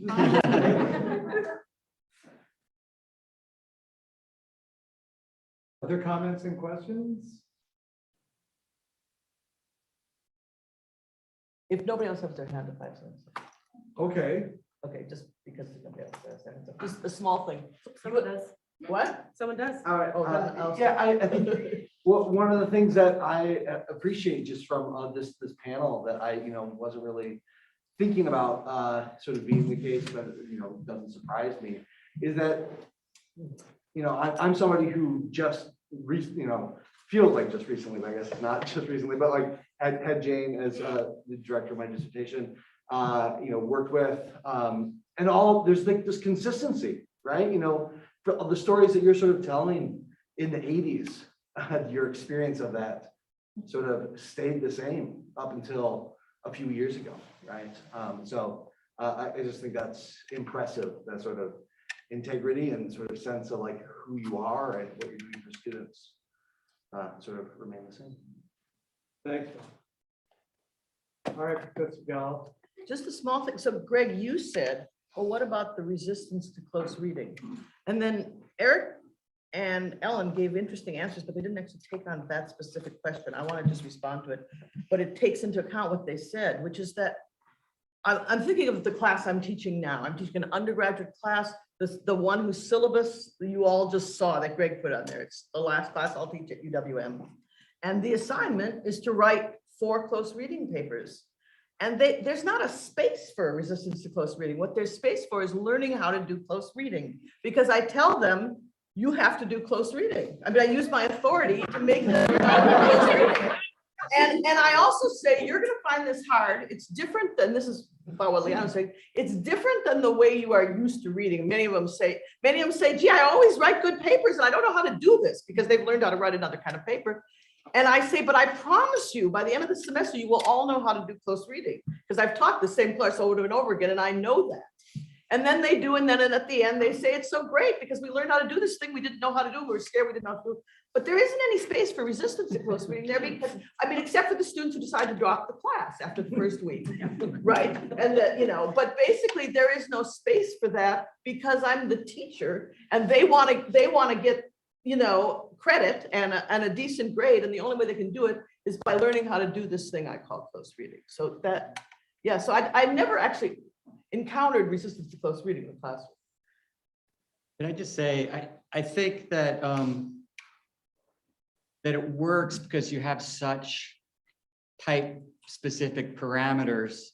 And in a lot of my teaching, I find competing things that I feel like I need to teach and that students want me to teach, like, you know, just basic, you know, information on, I don't know, like what's this theoretical concept or how to, and so, and I find that if I go halfway with close reading, like if I say to my grad students, you have to do a presentation, you need to turn to specific passages, you need to lead the class in examining those passages, but I haven't really kind of made it about close reading, they will go through the motions of turning to a passage and say like one thing and then they're done with it. Like the ability to sit in one spot in a text and really examine what's going on there is so foreign to most students, readers, I think, that if you make it the thing you're going to teach, and I think there's a good reason to make it the thing you teach, you can offset that resistance, but that kind of like when you do it just part way, they just don't do it.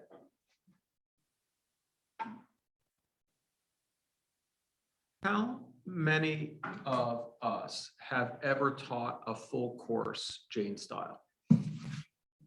We got a hand over here. I mean, because that's one, because I've done part, I mean, I'm more in Gary's boat, right? I've never, and one of the things I will say is it's super exhausting. I mean, maybe not for you, because, you know, you've been doing it for a long time, but for me, at least, like yeah, I think, well, that's part of why I haven't done it, but also that, you know, there is a press you get from the students. Gary talks about what students want to know, and, you know, you're responding to that for whatever reason. I think it takes a kind of on a strength I haven't had or haven't found or whatever to really commit. And I think Gary's right that if you don't, I've done it halfway, but there's something about the totality of it, like every day, and you're doing it every day, and you're walking in with the words, and you've got your list of words. And all of my books that I did with you, it's just like a word and then a series of numbers, right? A word and a series of numbers. That's all it is. That relentlessness is what makes their, you know, as you say, that makes it so there's no choice. And that's really powerful. I mean, pedagogically, really, really powerful and transformative. And then, you know, and whatever, it's not the only class they're going to take in college. So you can also feel, it's not like you have to feel bad. But, you know, I know. But that's the point, right? Is that not everybody, you can teach what you teach because not everybody needs to teach the way you do, right? And so that's also, you know, that's part of the power of it and the force of it. I also wonder about the anxiety of influence here. How many of us have never done a full class in that because we know we wonder if we could do it as well as Jane did, you know, and the like experience of being vulnerable to you're looking at a word, and what if it doesn't come together or something like that? Like, yeah, the idea of putting at risk and what a lot of you have said, yeah, resonates with me as well. It does happen, because I'm not as good as Jane at finding the sentence, or maybe not as good as Jane's intuition at finding the sentence. I've taught the sentence. It took me 20 years, and I finally produced a reaction where a student stormed out of the room in tears. With 20 years, Jane did my first seminar. No, but maybe she's been teaching for like that. She To be fair. I was just But yeah, the resistance to like, let's just go back to the sentence where we got away from the sentence. Let's go back to the sentence. Let's look at the sentence. We're not done with the sentence. There's an entire phrase here that hasn't been examined. Let's look at that. Well, you know, and then just kind of bringing the cats back to the table. It takes a lot of energy. And then sometimes you find a sentence that doesn't work, and you just like, I just do what Jane does in her writing and just move on. She doesn't have any sentences that don't work in her writing, but she gets done with the sentence and moves on. And so I'm like, I can do that. We can just, well, that's what we can find there. Let's find a different sentence. Yeah, I would just underscore, I think it's Gary who pointed out the way that when you're reading a Gallop text, you'll be introduced to what appears to be a quotation, but there are these ellipses, right, in it. And after a while, you say, I can't wait to find out what she left out this time. Because the same passages get returned to repeatedly, but with the repetition of different parts of those passages, or with an emphasis on things in a different way. And that recursivity is, I think, part of the constraint that helps you from drifting off, right, into some contextualization or historicization or something else indeed. And it humbles you because you say, well, wait a minute, I've read this paragraph already. I've read this sentence already, and now she's bringing it up again. What more could there be? But there's also that pedagogy of surprise, which is so enjoyable in a Gallop text. And you begin to look forward to the surprise that's going to come when this passage comes back again, and we find out that there was a word left out or another line at the end. And then it builds a different sense of what an argument is. Because I used to teach a lot of argument using quotations, but you would like, okay, here's the quote. We're going to use it to prove the part of the argument, and then we're going to move on again, as if we could ever be done with it. But the argumentation in a Gallop text proceeds through this recursivity. So the argument builds from constantly returning to certain key texts, and then you're ready to actually hear what was there that you weren't ready to hear before. It was very unusual. I really experienced it very strongly rereading this month through the text, that the way that recursivity works and how the surprises become so embedded in the arguments. I think that's what's so teacherly. I mean, the thing that Jane taught me about writing, and that's the centerpiece of the writing book in some sense, is that you're writing for a person you don't know, but you're trying to teach them something, right? Most of us, you're so caught up in your anxiety, so you're writing to show that you're smart, or you're writing to prove that you know some things. And the idea of being able to free yourself from those anxieties so that you can really write to create an experience, an intellectual experience for someone. And even, the thing you said about quotes, it's not just about that. I mean, what Jane taught me was to pace the quote so that the reader gets the piece they need when they need it, right? So you don't do the whole chunk, right? But you do the piece, you work through the piece, then you do the next piece, or you come back to the piece that you need, right? This idea, which is so simple at some level, which is, why don't you write this in a way that someone can fucking understand it and engage with it and grasp it, instead of writing it in a way that's either that's sort of organized according to some convention or organized according to your anxiety, or whatever this is, right? That's simply an extension. Writing becomes an extension of the pedagogical work. It's a different rhythm, because the classroom is a different rhythm, but the classroom isn't consumed at the same pace or in quite the same way as writing is. But I think there's almost a total overlap in terms of the sort of whatever the ideology of teaching that is operating in both. And I think that's also something that is really important about Jane's work, and was liberating for me when I sort of got it. And I don't know how anyone else got it, but there was a day it was like, oh, like what if you think of writing this way? And it's not that then solves all your problems, because writing is still hard, but it really does reshape your relationship, because then your reader becomes another text in some sense that you're trying to be open to, and you're writing in the imaginative openness to a reader who you're trying to sort of give an experience to, the experience of surprise, the experience of pleasure, the experience of growth and learning. And that then becomes, for me, just the total overlap between teaching and scholarship, as opposed to sort of thinking of them as we do in our annual reports as separate realms of the professional identity. Well, panelists, any final thoughts, comments, things you've got to get in? I'd just say, I think it's striking that I think 3 of the 4 of us, and then Liana mentioned the ethics of reading piece that Astrid and Eric and I met with Jane to do, and that I believe you published somewhere where you, because you thought, I'll just put it there. This isn't that important or whatever. And so, which I'm not sure why we left you with that impression. But It was you, Gary. but it seems to me like, so, I mean, there's more to be, like the relation between symptomatic reading that's aggressive and close reading that's empathetic, and the relation between close reading as an act of reading and close reading as an act of writing. There's more for you to write in a way that would be directly for people to teach. So I would just, that's a project I'm still interested in seeing. It was the Journal of Curriculum Theory, I believe. It was a journal, it's called Curriculum Theorizing, and yeah. But which is a very, it's an ed journal, Right. and it's hard to find. Named us. You're like, I published it there because you made me feel like it wasn't that good. We're like, what? We did what? So yeah. Anyway, but I mean, it clearly made an impact. That's the one where she talks about reading to Ruby, right? No, That's in, it's where she talks about how she teaches close reading. never mind.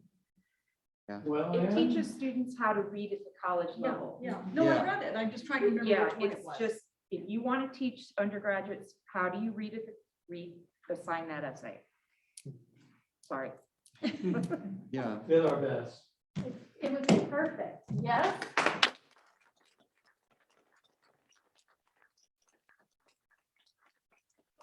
Very much. We're going to take a short break. There's coffee outside.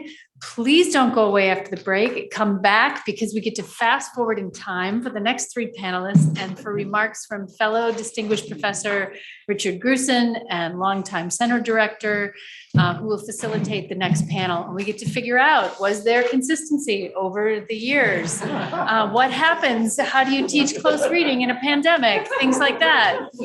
So also I recommend if you have a few minutes and the elevator is kind to you, go on up to the 9th floor and see the exhibit as well. And also the formerly known as, the room formerly known as 939. Thanks, everybody. See you in a minute. We'll come back in 15 minutes. All right, we'll reassemble. Thank you all for coming back. Hope you had a good break. Do try to get up and see if you couldn't get a chance to get up to the 9th floor. Do try to get up there to see the exhibit. Transforming that main office for C21 into an exhibit space. And the first one is photographs by Dick Blau called Portraits of Jane. And then we'll be having rotating exhibits in there in an ongoing basis as well. So to start out our second half of the event, I'm going to invite up Dean Scott Gronert from the College of Letters and Science just to say a few words of welcome, and then we'll come on up. Thank you.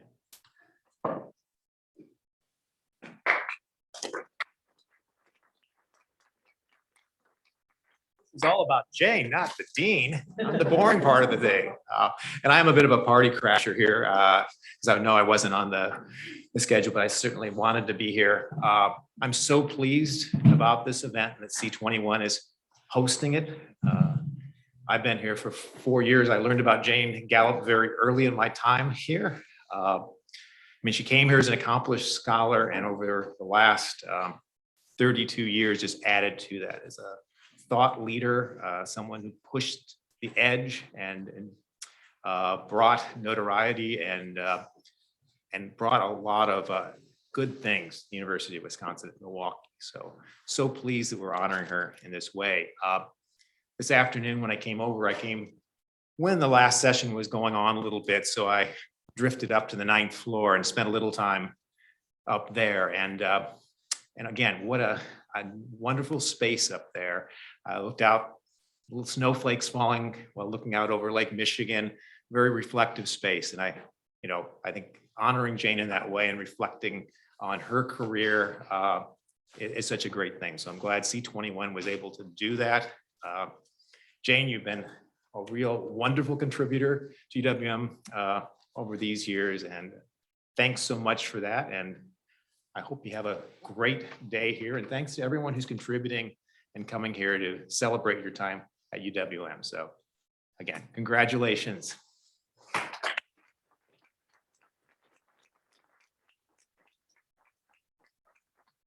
Just want to give a little some credit where credit is due to Scott and Margaret Newton, who, when we hit some roadblocks with our fantastical dream of naming the seminar room the Jane Gallop Seminar Room, helped make those roadblocks magically disappear. So thank you for that, Scott and Margaret as well. Now I invite up Richard Grusin. Come on up. Thanks. I've been up here before. Where's the hat? I thought about the hat, but it's not I'm not the director anymore. That was the director's hat.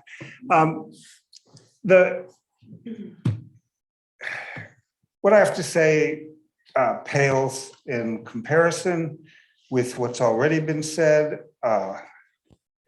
So I'm just warning you. And yeah, so let's just say that.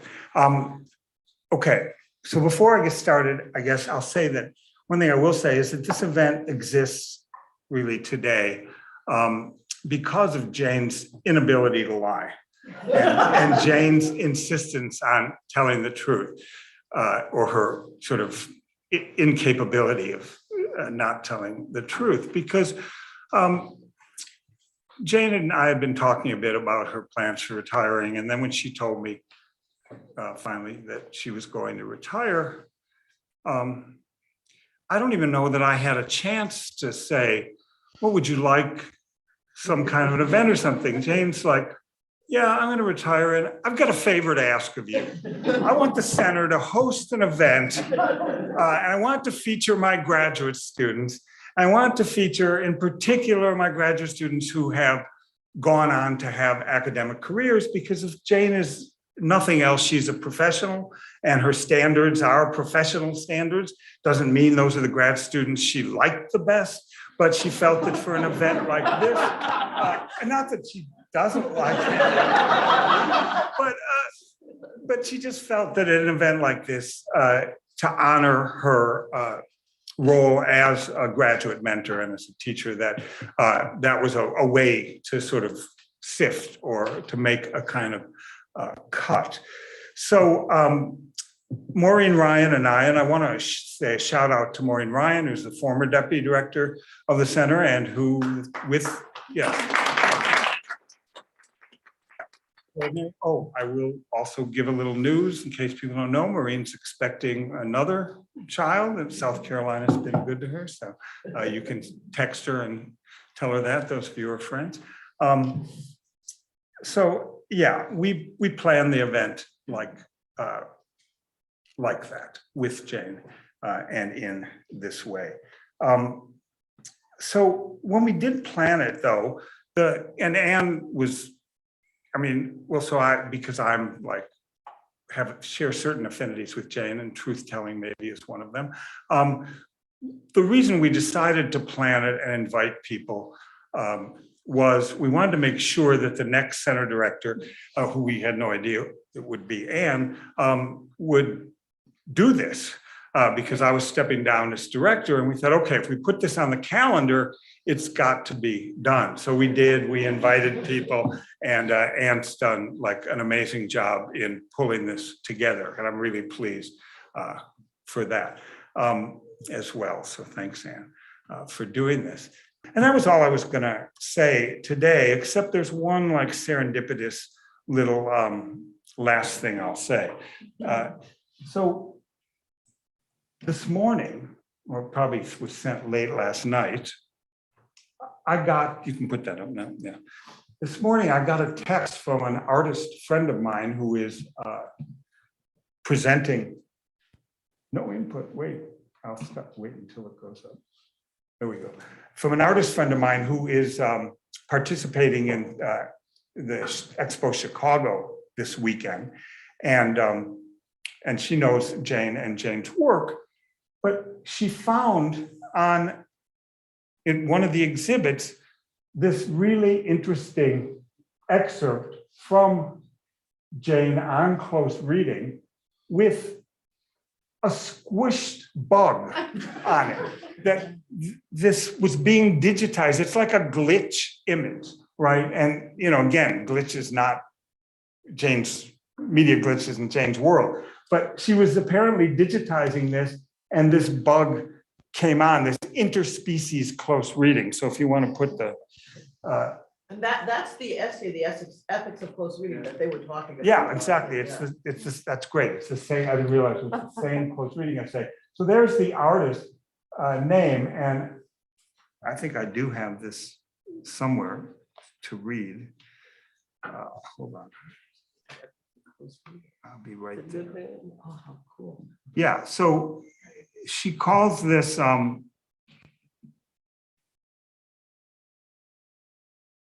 and too bad we can't make that larger, interspecies efforts at close reading 2021. And a digital print, I think maybe it wasn't an accident. Sorry, it looks like it overlaid with annotations on acetate and vellum. So the coincidence was so great to get this morning. I wanted to share that with you because I think it's a final example of the way in which Jane's scholarship has pedagogical impact, not just within the academy, but in the art world and beyond. So I'm really happy to have had a chance to say some nice things about my great and good friend, Jane Gallop.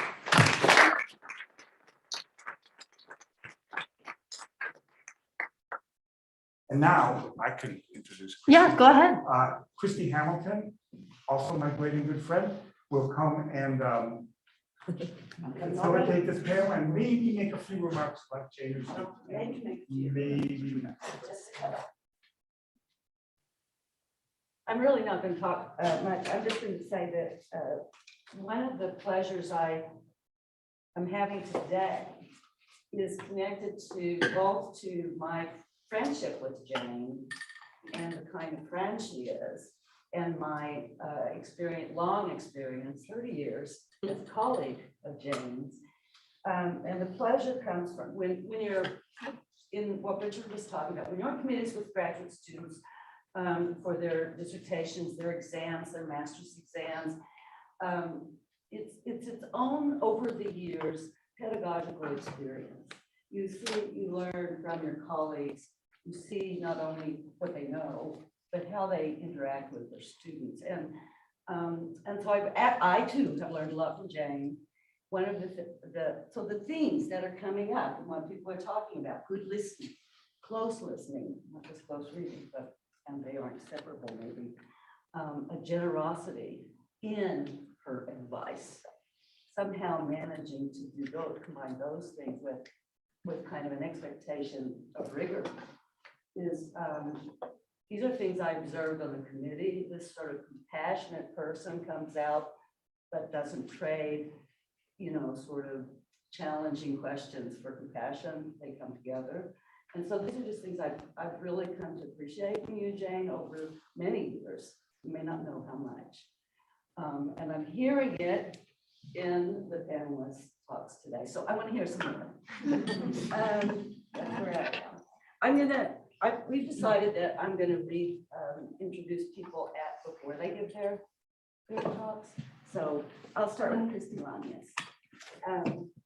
Christie is an associate professor and head of the Gender, Women, and Sexuality Studies Department at Kansas State University. I've known her a long time.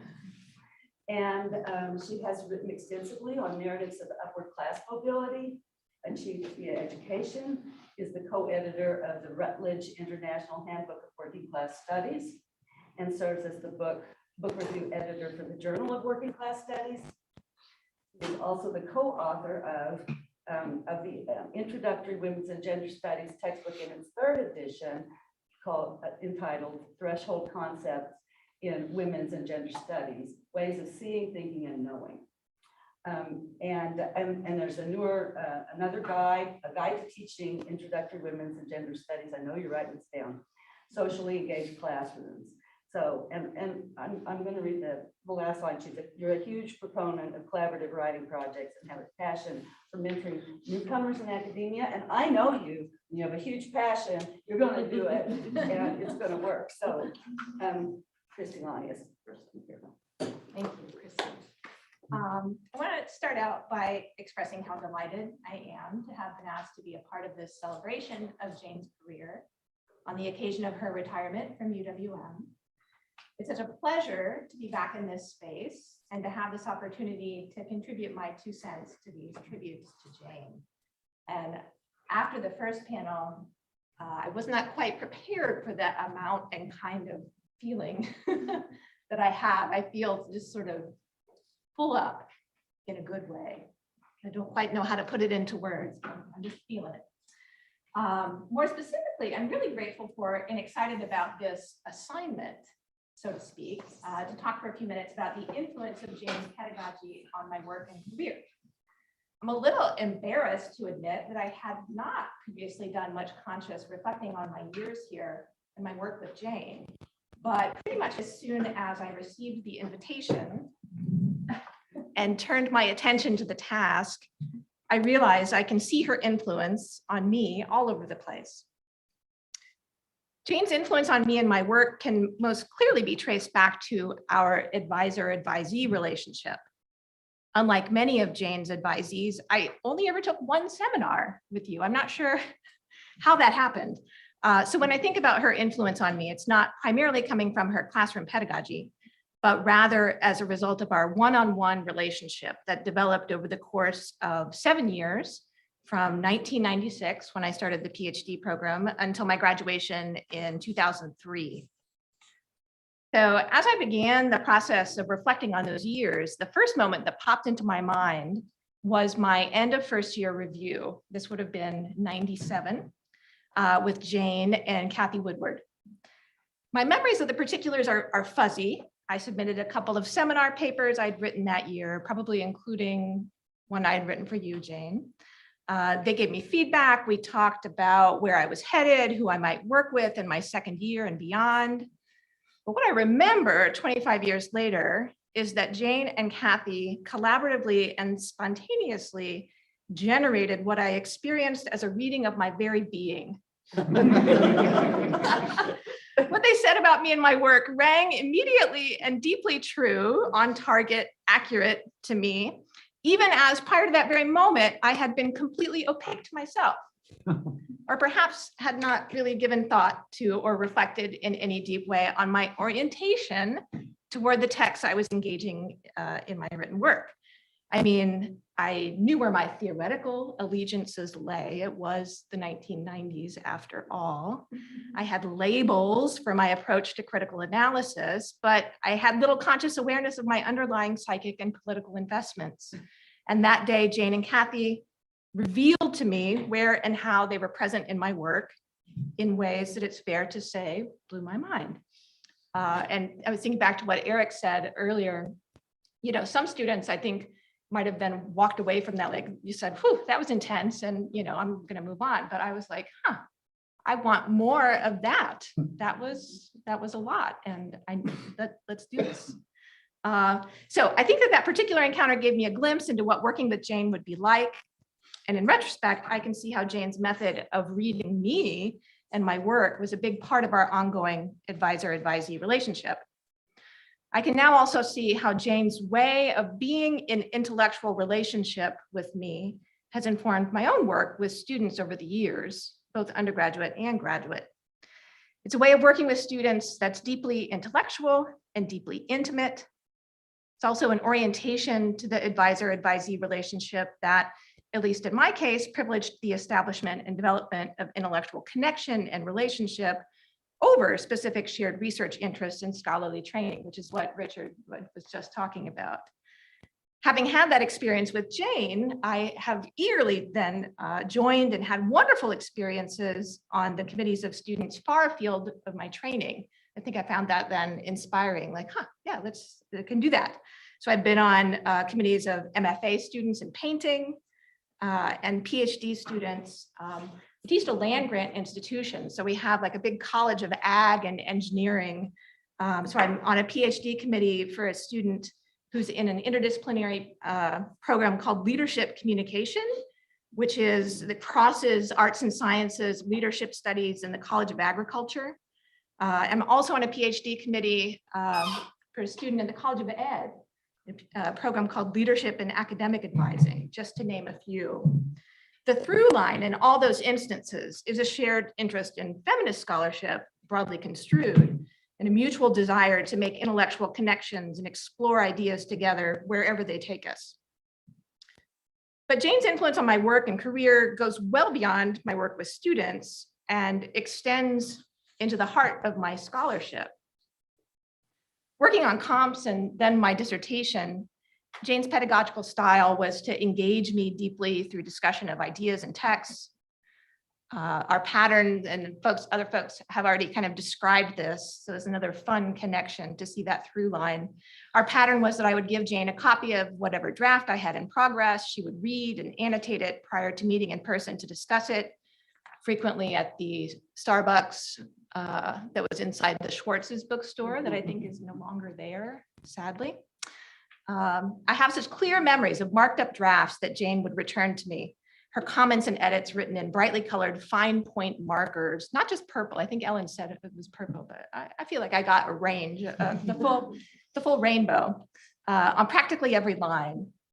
Our meetings then was kind of an iterative process, starting from the draft Jane had responded to, using it as a jumping off point, working through bottlenecks to get at the heart of the matter and/or generating new ideas and analysis in the moment that would be plowed into the developing chapter draft and the project overall, right, in a continual way. I was always aware that Jane was teaching me, that she was pushing me to deepen my analysis, to sharpen my thinking and my prose, to consider something in a new light. But she did so in a way that also felt like a two-way exchange. Conversation, not between peers, of course, but a conversation that both she and I were genuinely engaging in, and that she frequently got really animated and excited about in ways that were contagious. This way of being an intellectual relationship was rooted in sociality, sociability. The work was done through social exchange. Then studying for comps, writing my dissertation, of course, much of this work was solitary and isolating, but that's not ultimately how it felt. The solitary parts of those years are not what pervade my memories of that time. Instead, what comes to mind first and foremost when I think of those years is the steadiness and the rhythm of being an intellectual relationship that was rooted in that sociability. The big aha moment for me as I reflected on Jane's influence on my work was the realization that I have, without kind of conscious awareness or deliberately setting out to do so, sought out and thoroughly enjoyed and immensely benefited from a series of scholarly relationships rooted in sociability over the last decade in particular, co-authoring a book and a textbook, co-editing a collection of essays, working with two other co-editors, but then also working one-on-one with a lot of the contributors to the volume. Serving as a book review editor for a journal, the last of which this gives me the opportunity to work with a dozen or more different people each year, engaging in that intellectual exchange rooted in sociability. By contrast, for the first decade of my career, I only worked alone, and that was fine, but it didn't spark joy. When I finally stumbled into writing and editing collaboratively, I hit my stride, and the work has felt deeply satisfying and meaningful. In this context, I can clearly see that a big part of why it feels that way is that it captures something about what it was like to work with Jane.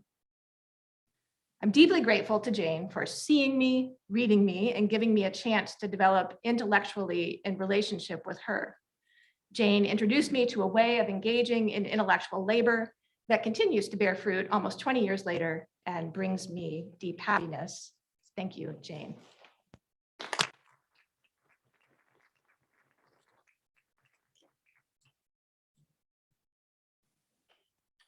And our second speaker is Kate Haffey, who is Associate Professor of English at the University of Mary Washington, where she teaches courses on 20th century British literature, women's gender and sexuality studies, and she's the author of Literary Modernism, Queer Temporality, Eddies in Time. Thank you. Thank you so much. I'm so happy to be part of this event and to get to honor Jane. And a lot of what I'm going to say is going to resonate with what people have already said. About 5 years ago, I was asked to give a talk at my university to honor the students who had been inducted into our Literature Honor Society. The topic of the talk was supposed to be why literature matters. However, in my process of writing the talk, I kept coming back not to literature itself, but to the methods of reading that we apply to literature. Essentially, I kept circling back to close reading because it's impossible for me to think about why literature matters or why any piece of writing matters without thinking about the processes of reading that we apply to that writing. And of course, that comes from Jane. In the end, my talk ended up quoting Jane on the ethics of close reading, that exact article that keeps coming up in all of our talks here. And the ideas that I explored were completely indebted both to Jane's writings on pedagogy and to her own material classroom experiences or practices. Jane has said much about why close reading is an ethical practice and what it allows for, but I don't want to focus on ethics right now. I want to talk about what Jane taught me about the classroom itself and how it could function as a space of exploration, collaboration, surprise, and pleasure. In the way that she sets up and organizes class, Jane taught me that the best classroom experiences are ones where the professor and the students have the space and the freedom to think alongside each other at length. There's much in the scholarship of critical pedagogy that encourages elements of this type of classroom atmosphere, but in my 20 years of teaching, I've only rarely seen it put into the type of productive, constructive practice that Jane does in her classroom. As many of you know, and I think it was Gary who went in length about what happens at the beginning of a seminar, Jane teaches, to us to focus on the close reading of some word or phrase or repeated element of the text that she's picked out in advance, but has not fully explored on her own. The class then works together to close read the appearance of that word or phrase or element as a group. And in my years as a student, or even as a professor observing other people's classroom, I've never seen it operating quite the same way as Jane does it. And one of the wonderful effects of Jane's classroom practices is that a student, you get to see a very smart person thinking in real time, and you get to think alongside them. And that ends up, producing an ownership in the process of reading. There's no predetermined meaning or idea that you're moving towards. So the possibility of surprise is always present. There's an openness to what the text is, to the text and what the process of reading might reveal to you at any point. And for me, that always meant that the classroom was alive and crackling with a sort of possibility because we did not know what might happen next. In Jane's classes, we didn't know where our journeys might lead us, but we knew that things might come together at any moment to allow us to see things that we hadn't seen before. And so many times I had experiences in class that were significant realizations and were only made possible by the space and the atmosphere that Jane had created there and because of the work that we did together. And I remember also Jane's own pleasure at the things that we discovered in the process of reading, those moments of joyous laughter that kind of change the atmosphere and I think make something possible that wouldn't be possible otherwise. And that completely shifted my idea of what a classroom could be and how a professor might approach her material or her students. I'm someone who teaches at a 4-4 at a small university, and thinking about what Jane has taught me that I've brought into my own classroom was so pleasurable in reflecting on that. And that sort of joy, I mean, Jane loves to close read, and that pleasure is present everywhere in her writing and in her teaching. And what's more, I think that pleasure is contagious. The joy that you see Jane demonstrate at the surprises along the way permeate the classroom atmosphere and make possible a type of learning that would be impossible without it. And when I graduated from University of Wisconsin-Milwaukee and got my first job in 2010, I remember trying to figure out how I could incorporate all that I loved about Jane's classroom practices into my own pedagogy. And I very quickly discovered how difficult it is to curate a classroom that operates as hers does, because you have to be open to the unknown. You have to be willing to let happen what is going to happen, and to be accepting of the surprises that will happen along the way. Those surprises can be confusing and messy and difficult, but they're also so pleasurable. And as Jane has argued in her work on the ethics of close reading, this is also the space in which real learning happens.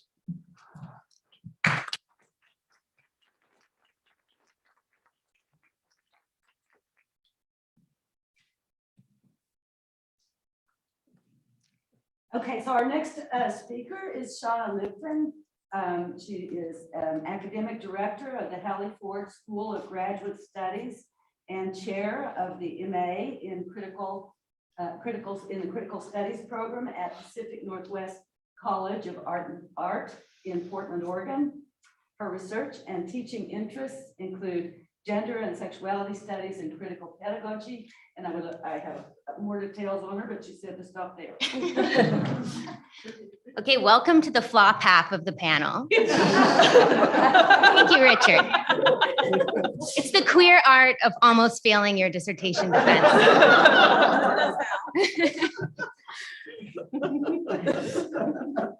Okay, I started reading Jane Gallop as an English master's student in 2006.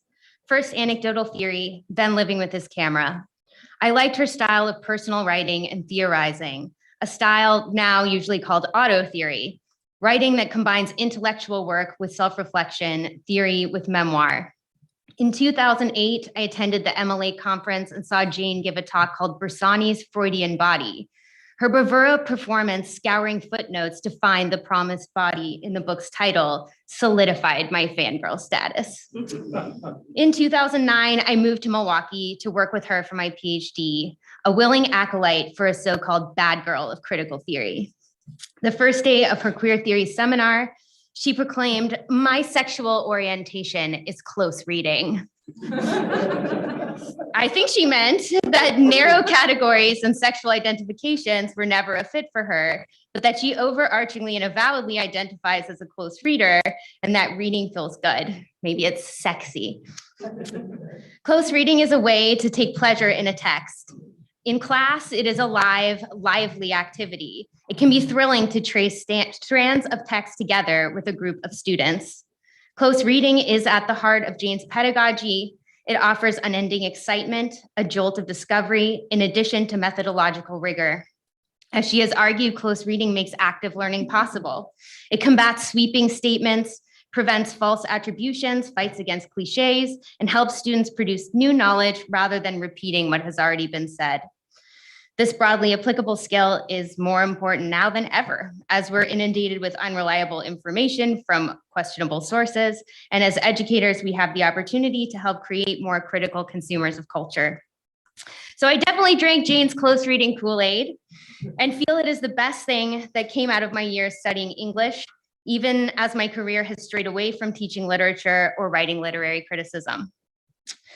But if close reading is the fun part, critical writing is the hard part. And this is where Jane was most generous.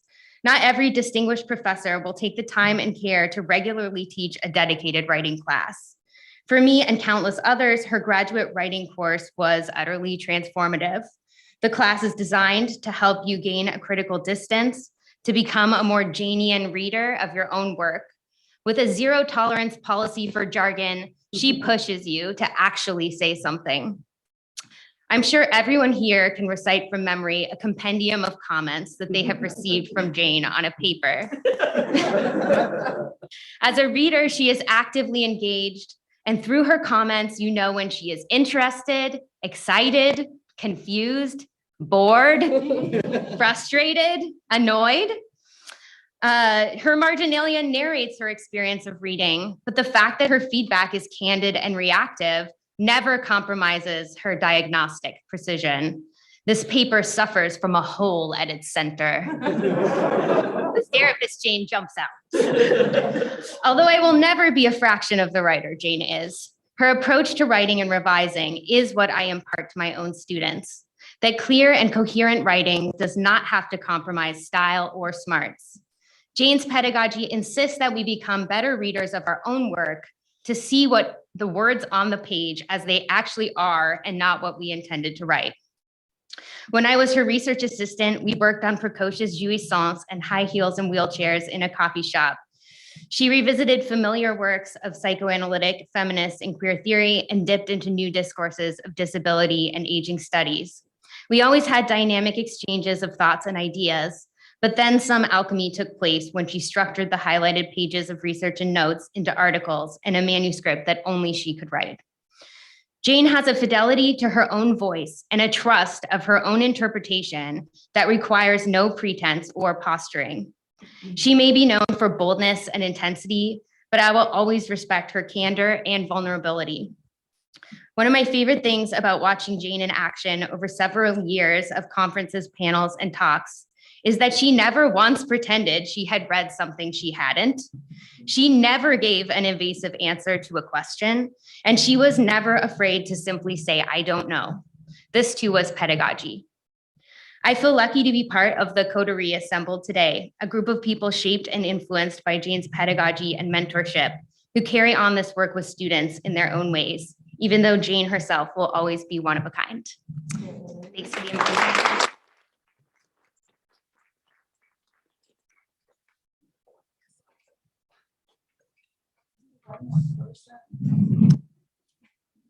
About that a few more.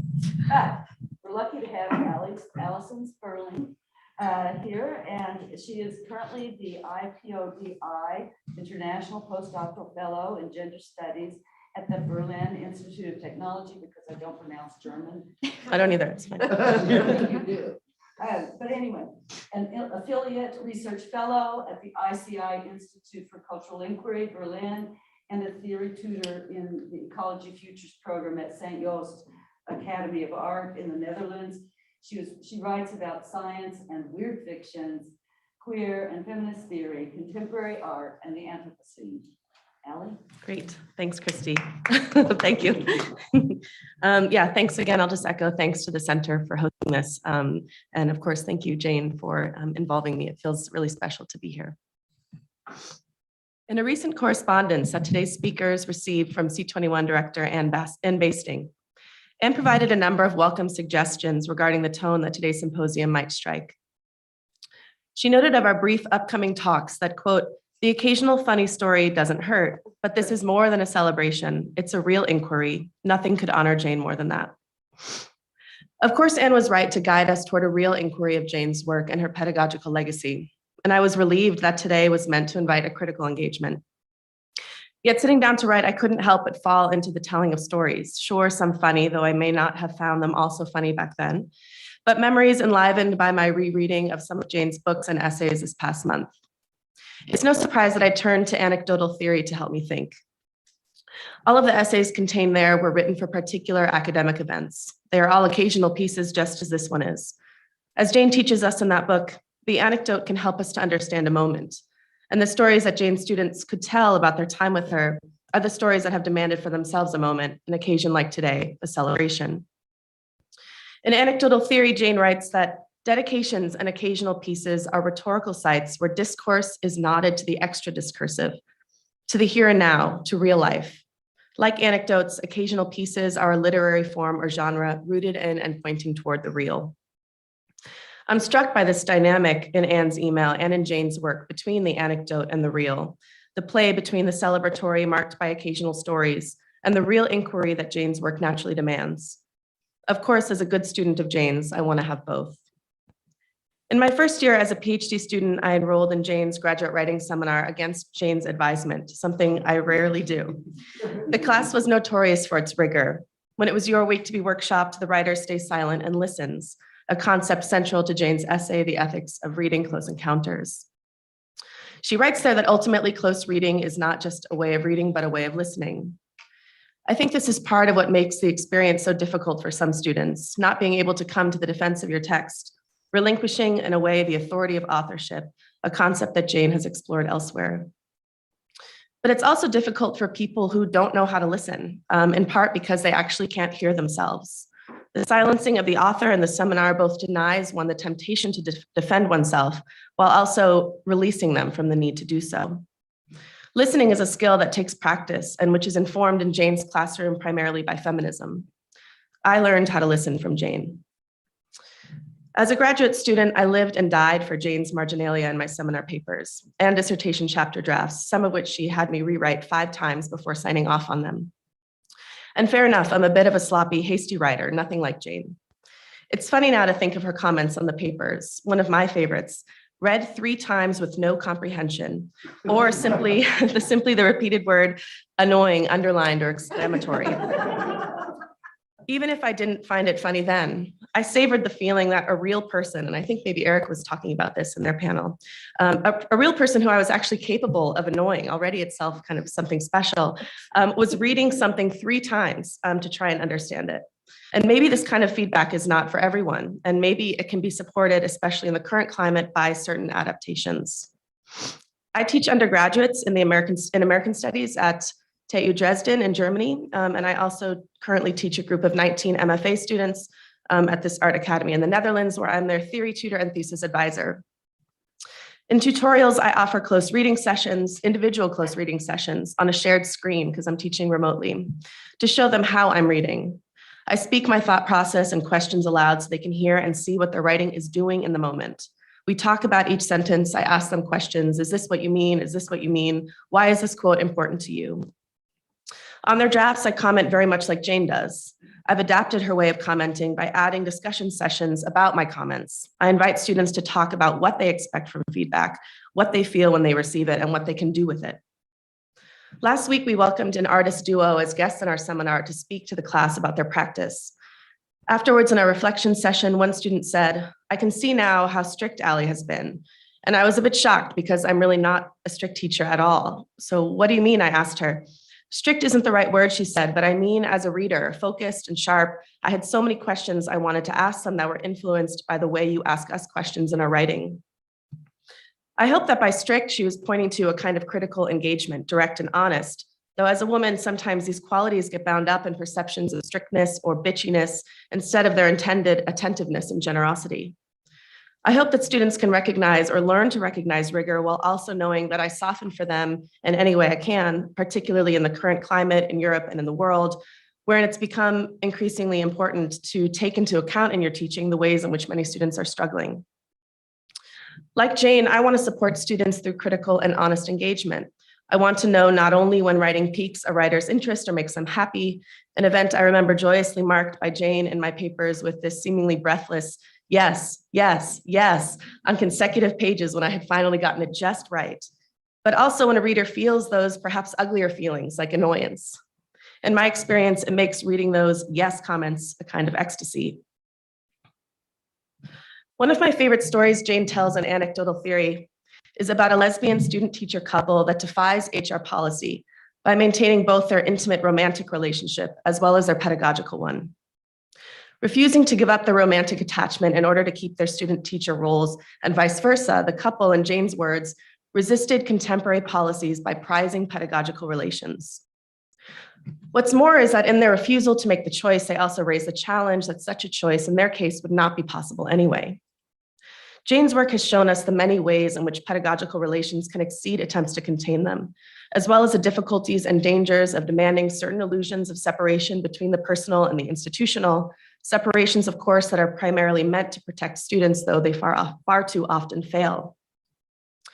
Following Jane, I found myself thinking these last weeks, what are the ways we prize our pedagogical relations?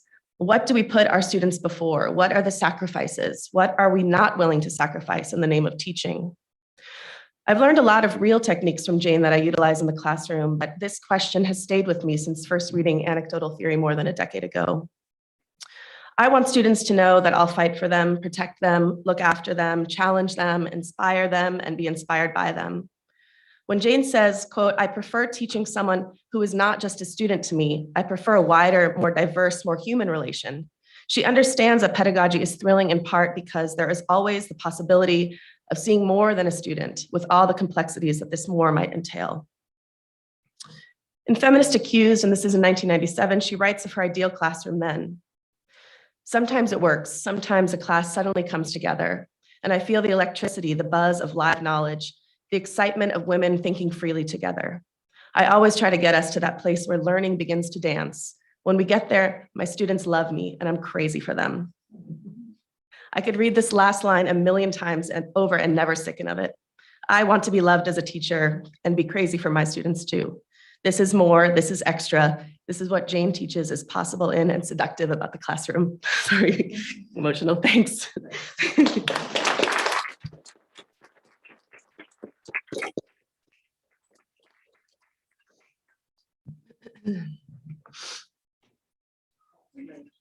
Now,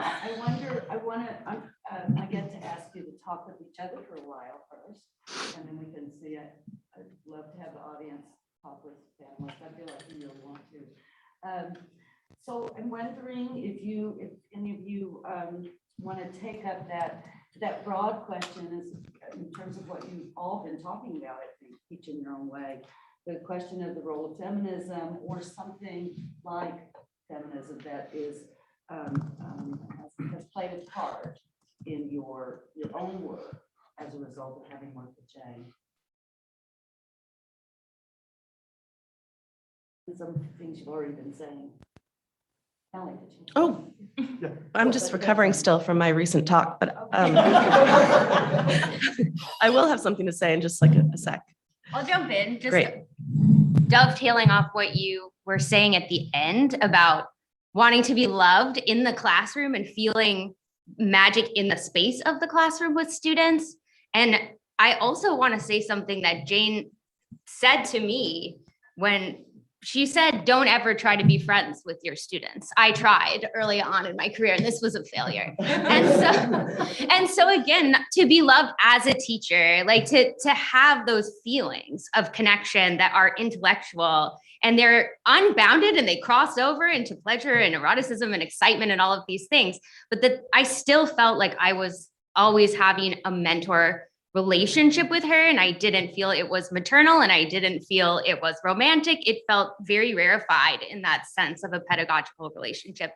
And that felt feminist to me too, that I could be myself and that I am feminine and femme and all of these things, and that she saw and took those things in, but still treated me very seriously. And that was part of the feminist pedagogy to me, I think. You use the word magical, and I actually almost talked a lot about like the classroom as this magical space, but I was really embarrassed about that word. And then I thought about like, maybe I should use that word because Jane also taught me to like lean into those like, moments of embarrassment. And because like, when I think about the feminist classroom, something of that like atmosphere that I can't put my head around, but that like allows for a communication that I don't know if it does happen in spaces outside of the classroom. And I was thinking, it probably does, but I've been thinking about this a lot recently because of COVID and because of teaching online and the loss of the classroom and as like an actual space where people are present in their bodies, to go back to the references to the body and thinking through the body and what it means to kind of like occupy that space in our embodiment and to learn, as a group of people there that I think we're kind of at this cultural moment where we're shifting away from that, or how do we maintain that at a moment where we're teaching in all of these different modalities. I'm not sure I have a solution to that, but I think there's a lot in Jane that offers us like directions for that. Yeah, I'll just say one more thing, one more addition, that, in rereading some of these like really kind of pedagogically focused scholarship of Jane's over the last few weeks, I was really struck by the kind of questioning of like, am I a feminist? Am I a bad feminist? Like, does this pedagogy make me, right? So rather than, I think what a lot of people do is to kind of rest on what feminism is as some kind of solid ground, but instead the pedagogy kind of unsettled this, right? And for me, that's a real feminist practice, is to never rest on what feminism is, right? Is that it's always got to be wrestling with that. And so for me, that was really important discovery this month. A couple other things about Jane classes that I don't think have been, somebody mentioned the like reading a one-page reflection on the last day of class. And I do think that there are times where it's low stakes engagement like this, where everybody just reads and listens, or we go around in a circle and everybody just says, what did you think of this text, right? So there's 100% engagement of everyone in the class, but nobody's being put on the spot. And that is like a very critical pedagogy approach, where there's sort of those lower stakes moments of full engagement and reflection. And I think there's kind of ease and full participation. You can't pass. No, you can't pass. It's No. not total ease. Yeah. I was just going to throw in that for me, working collaboratively then has felt deeply feminist, and feeling then the freedom to do that, as opposed to working, solitary, right? To think about connection and bringing, taking that beyond the what generating knowledge in the classroom, and even I was calling on the advisor-advisee relationship that I had with Jane, but so then taking it from there to thinking about producing scholarly work together with another person has felt deeply feminist to me. And I think I think you said you connected that to a certain kind of reproducing or getting again, another kind of pleasure, intellectual pleasure. Yeah. Those together. It's really compelling to me. The pursuit of pleasure. And to Jane, I heard she likes the pursuit of pleasure. I'm wondering, you all mentioned earlier that some of you were research assistants of Jane's, and that perhaps that should be brought up, what that experience was like and what it is. You want to talk about it? Sure. I mean, I was Jane's research assistant for the second half of The Deaths of the Author. And I don't, what it meant to kind of see someone work through their own writing, and to trust me as somebody that could give comments on that was also, something that has informed my own pedagogy and the way that I approach students, and like being vulnerable in that way and allowing, and it reminds me of the syllabus that came up where part of it was reading an original, manuscript, and what that means for kind of like, the sort of not equal ground, but, generous collaboration that you can learn so much from and can be incorporated in other ways. Well, I was Jane's research assistant after Kate, and I felt very intimidated. Like I could never live up to Kate because Jane liked Kate so much. And I saw Kate give a great dissertation talk, and she was a great writer. And she kept thanking Kate on articles that we would work on together when they came out in print. And I was like, really, she's still thinking about Kate. I'm right here. So then, even though we started working on some of the writing that became the book on disability, sexuality, disability, and aging, when it finally came out in print, I just turned and I'm like, she thanked me. It's right here. So, yeah.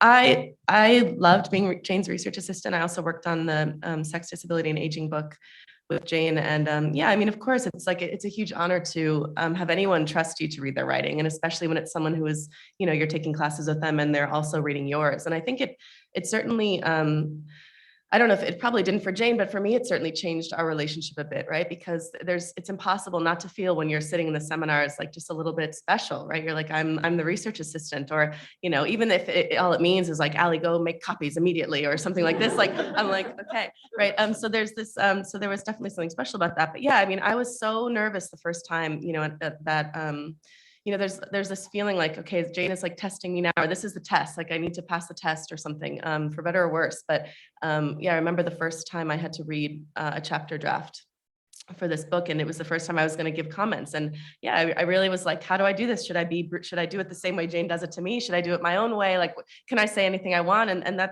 I was like totally shocked and surprised and thrilled at the way that Jane took, she takes everything in stride the way that you would expect, actually. I mean, it was such a fruitful, amazing conversation every time, and if I had a feeling on something that she disagreed with, she'd push, like we'd have we'd argue about whether or not this should be the right word or this. I mean, it was really amazing. So yeah, and changed my own writing as well. I think this is the time where I can ask the audience or invite the audience to ask questions or add to what, get in conversation with them, which is what we should do. Yes. I use the word feminist in my talk, and then you all use the word feminist a lot, and it made me hear that word choice of mine also. I wonder what's at stake for all of us, or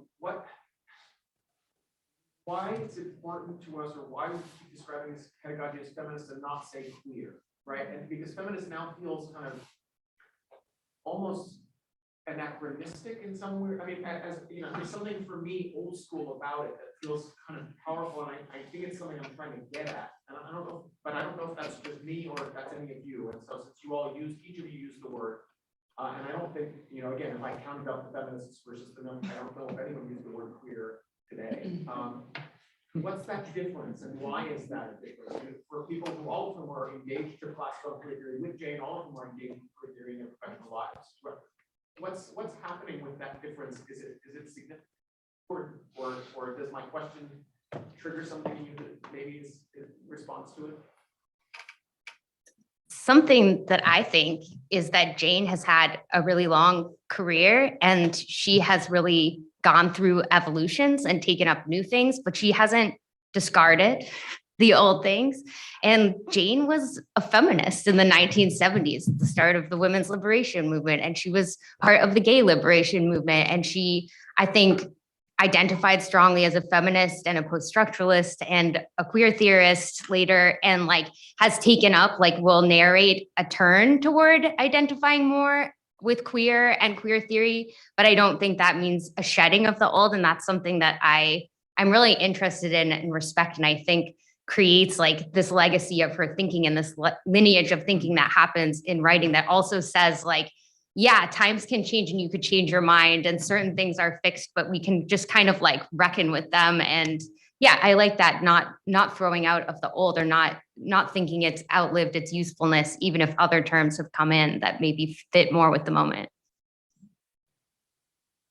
Yeah, I think there is a relation to time about still holding on to those terms, and I don't want to say feminist is an anachronistic term. It's not, but this sense of a progression past something to hold on to those pieces of it that were valuable. It's also a queer temporality of all these things are still present and coexistent and exist simultaneously and can be kind of drawn out and connected. So I think about it in some of the just in her chapter on Sedgwick in The Deaths of the Author, kind of gets at that sort of twisty queer temporality that still has a space for what was past, but is still present and made new by the new terms that it comes in contact with. Dan, what do you think of that?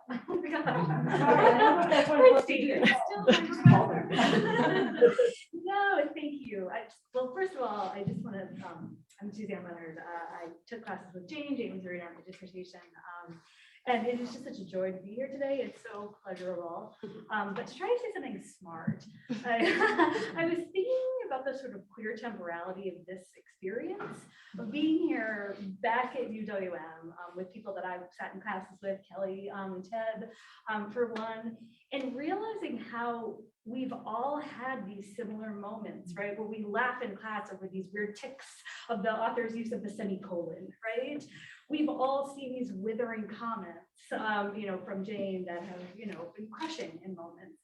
We've had the joy and exuberation of saying something that she thought was smart. And so I'm just realizing that, like, in this moment and in this space, there is something being created that is, I don't know, I don't like I'm not loving the generations analogy, to be frank, like, because it seems, and this kind of goes to your point, Kate, more like a palimpsest, right? Where these things, all of our experiences sort of being layered on one another, and we have these echoes, right? Even though, you know, seeing some of you, I've never met any of you, but I feel like I know something that you've gone through because we went through it too, you know? So anyway, thank you, Christie, for seeing my very evocative face. It's just such a pleasure to be here. I'm really grateful. For Garrett. Yeah. Like, I kind of wish we all had name tags for our favorite, like, Jane Gallop comments. Mine would be parody of a close reader. I was in your 547 class, so it was a rough. But I'm kind of interested in something Shawna was bringing up, auto theory, and like Jane sort of being a part of this feminist lineage of first-person theorizing. And I'm really interested to know, given that you all have more experience with her work, like, what do you understand as Jane's unique contribution to first-person theorizing? Or what are some of the things that you think Jane offers that other feminist first-person theorizers or auto theorists don't necessarily do, maybe? Or what are you thinking about that? I'll never forgive Maggie Nelson for calling her blouse ugly in the Argonaut.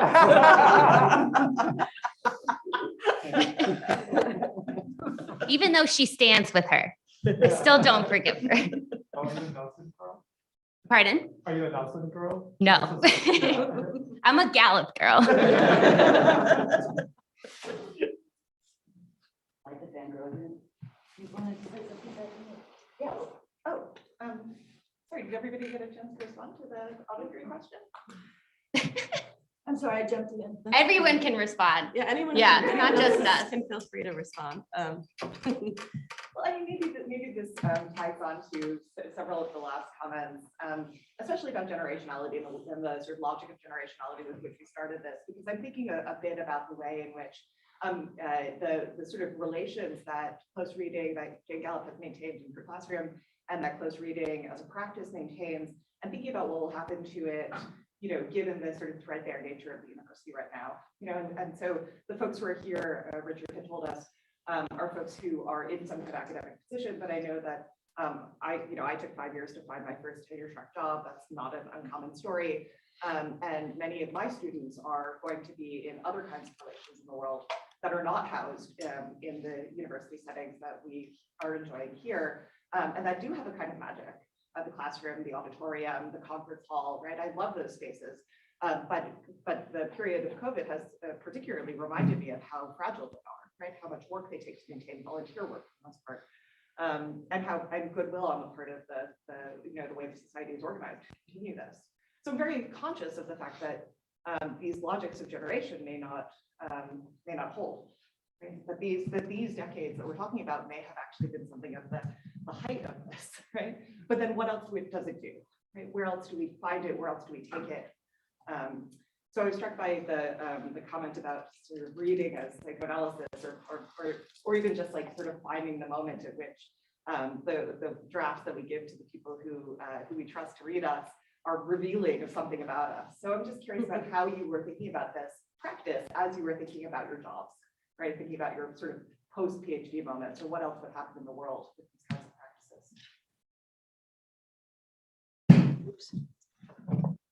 I mean, the vast majority of the students who I teach and advise don't go on to become academics. They don't aspire to go on to become academics. So in that sense, I know nonetheless that they take away something, sometimes something deep and profound from the experience of having been through the program that I teach in. So I think I maybe just, maybe this is a convenient story that I tell myself, but I think I don't worry so much about that drop off, because I see in the main the kind of diffusion of this among my students who go on to graduate, but who don't become academics. So maybe not as sort of, I don't know, I'm struggling for a metaphor, but right, it's sort of diffusion.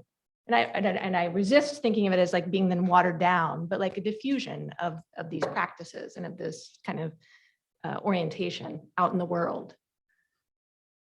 And I teach at an art college, and I teach critical pedagogy. So again, kind of like close reading is, I think, a skill you can apply in a lot of ways. I think critical pedagogy is not just to prepare people to be future teachers. Like, I think pedagogy can happen all kinds of places. And I actually encourage people not to try to pursue careers in teaching, but I still think there's valuable skills of listening, of engaging, of questioning. And, I'm thinking of spaces of public events and community workshops and all kinds of spaces of learning that happen in the world, and like that people can take all of the things that we're talking about today, and they don't have to be teachers, or they can be teaching in different roles. So. And I'll just add to that for many years, I have asked graduating students in like a senior seminar capstone to reflect on what they've learned, sort of both in terms of knowledge, but also skills, and to then think about how they're going to carry that forward, not just in their professional life, but all in their life more generally. And I am almost always blown away by the connections that they make and the what they see as the applicability of their academic knowledge and skills to everything, right? And that gives me hope. I'm frequently looking for things that give me hope, that given the kind of the dire situation of higher education, that's what gives me hope and is the kind of counterbalance to waking up at 3 a.m., worried about creeping fascism.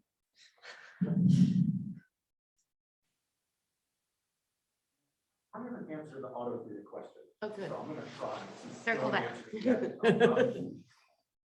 I think that what's distinctive about Jane's writing is not that she talks, which lots of people do, about her personal experience, but the ways in which her experience as a reader in the moment of reading also appears in the text. So it's not someone writing about something that happened in their life or how it makes them feel, but often also about narrating herself rather than erasing the vulnerability that happens and the uncertainty that happens in the moment when you're searching or trying to figure out what something means or trying to understand how something works, that itself also appears in and is narrated at times. But like at first I thought this meant this, then I found this other footnote. When I saw this, I was confused.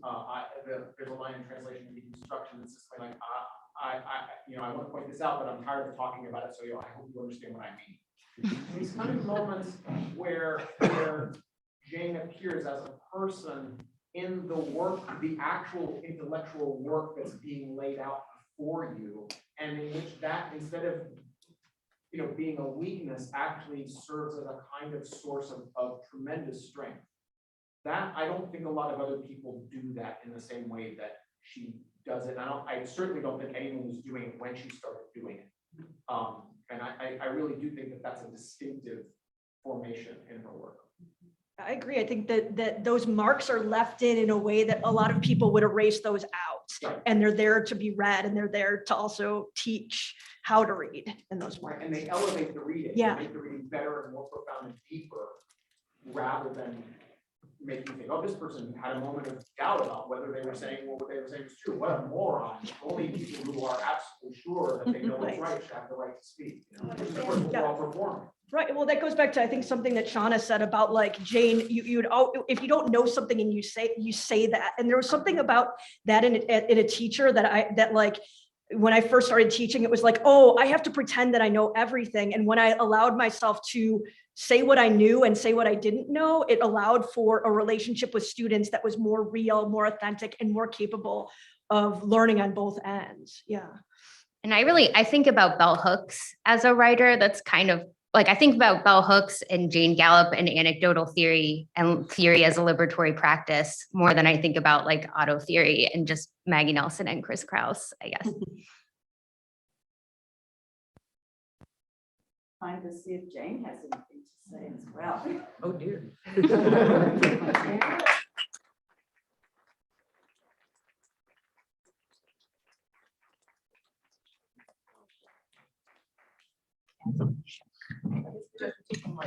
Yeah, and then should other folks come up or should we all go down?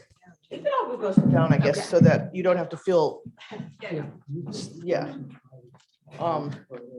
Since I don't know what I'm gonna say, that allows me to stall for time.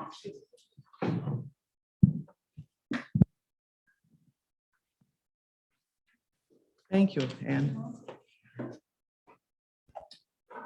I have a lot that I feel, and I would love to say it, but it's not yet words. This is just such a wonderful, incredible experience. I am so happy and so lucky. I'm, first of all, so lucky to have had so many wonderful students over the 32 years I've been here. And to have so many of them here is just incredible.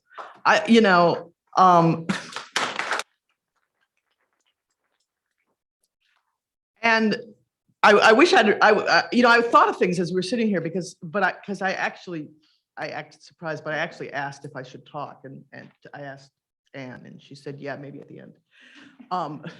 But I decided I didn't want to prepare anything because I wanted to be in the moment and respond.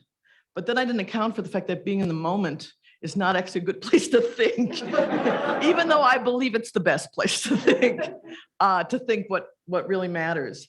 Allie said something at the very end of her talk that I wanted to use to say what I was going to say, and it was a quote from Feminist Accused of Sexual Harassment about what happens in a classroom when it works. And it's something like, I love my students and they're crazy about me, or vice versa. I don't remember who's crazy and who's in love. But I think those are, I took them to be synonyms, or at least mutual. And that's what I feel right now about all of you. I feel like you all love me and understand me in a way that is just like a life's dream come true. I was talking to Sandra Jones. I think I was talking to Sandra, but I was talking to somebody at the break about what I was feeling. And I feel like this is so much a dream to come true, but I don't feel guilty because I feel like I worked my whole life for this. So what I felt like is the ass that is going for the carrot and working and working and working. I feel like I finally got to eat the fucking carrot. That's what this feels like. And so that's like really incredible. It's also to listen. I mean, people commented on the similarities between what students from the 90s and what students from the teens were saying. And that's not really surprising to me because I changed a few things over the years, but nothing that worked. I just kind of tried to improve on the things that didn't work. But it's, shit, I forgot what that was the beginning of. So I'll stop that line of thought.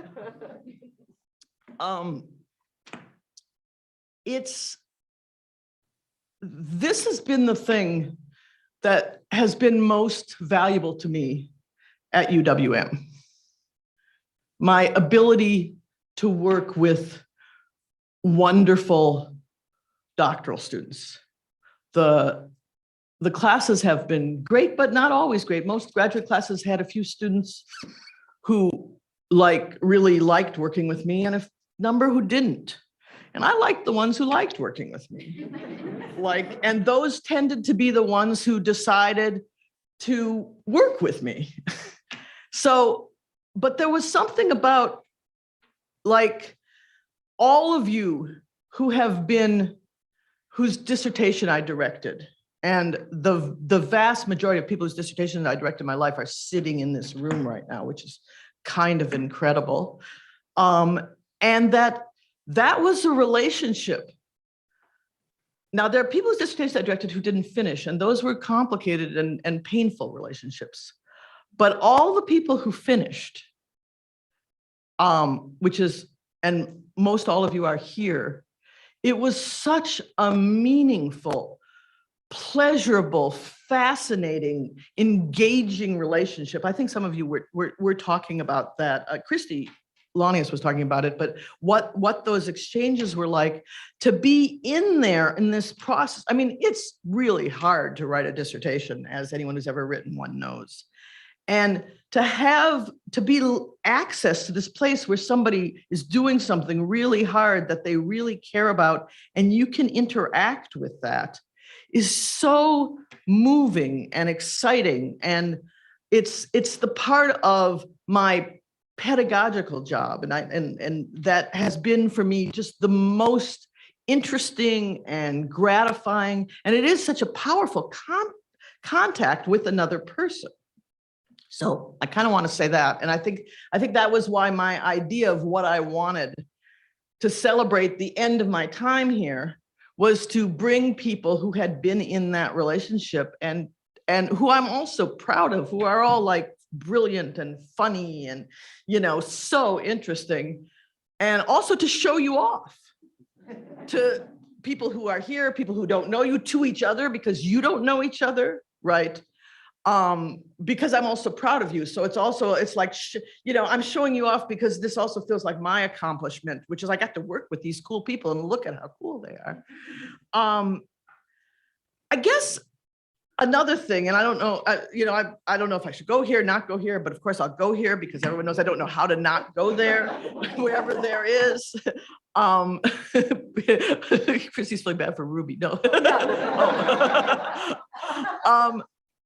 And I think it may be related to, it's what I thought as the answer to Eric's question of why the emphasis on feminist pedagogy rather than queer pedagogy. I mean, there is a much bigger history of feminist pedagogy and a much bigger theorization of feminist pedagogy than queer. But I think the answer, I mean, for me, it was incredibly pleasurably ironic to have the event that celebrates my career at UWM be focused on pedagogy. Because the thing that almost ended my career at UWM was this idea that I was a monster, terrible teacher, right? And that I was the opposite of a feminist, perhaps a feminist accused of sexual harassment, I don't know.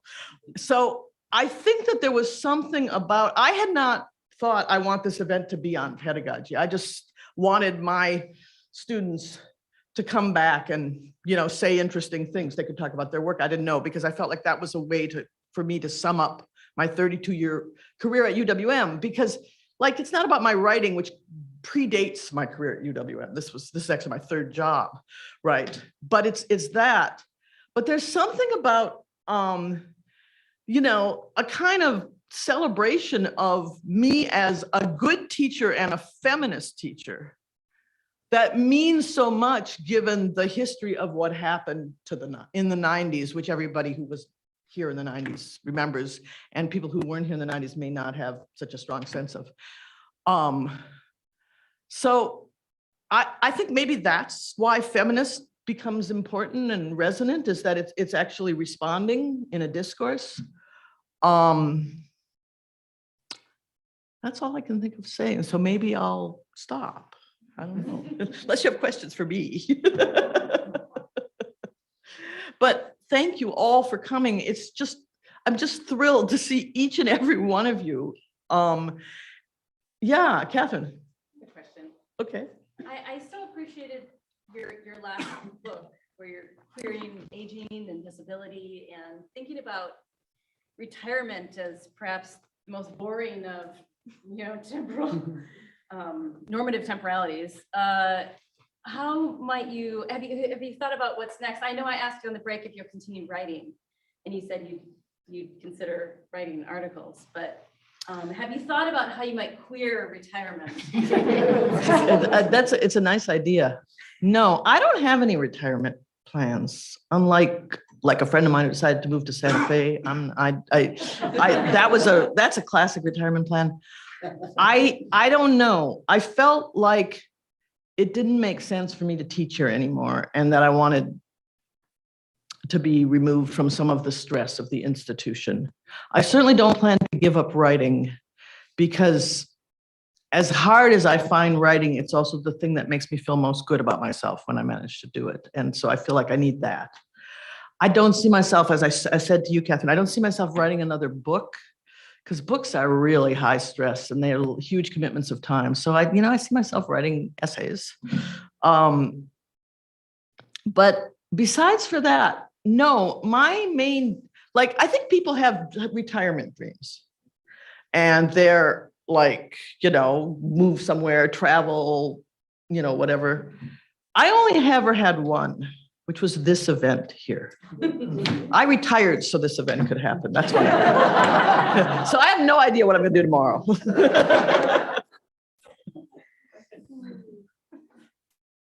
So, well, if you were on a TV show interview, I can think of some of the kinds of questions you would be asked. But so let me ask you one of those. As you look back over your career, let's say just your teaching career, what surprises you?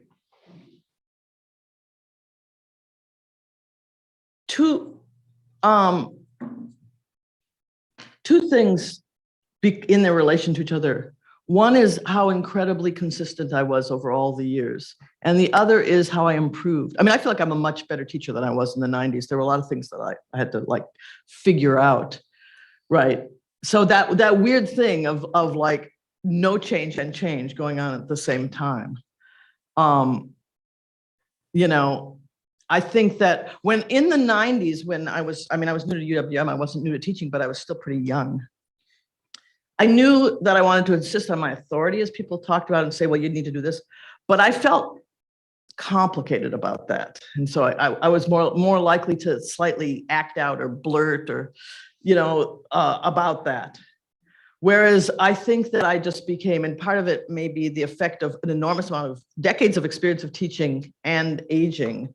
I just felt of course I had authority. This didn't seem like an issue. Of course, I also had the sense of, okay, this is how this class works. We do these kind of assignments, they do this, and it's been working.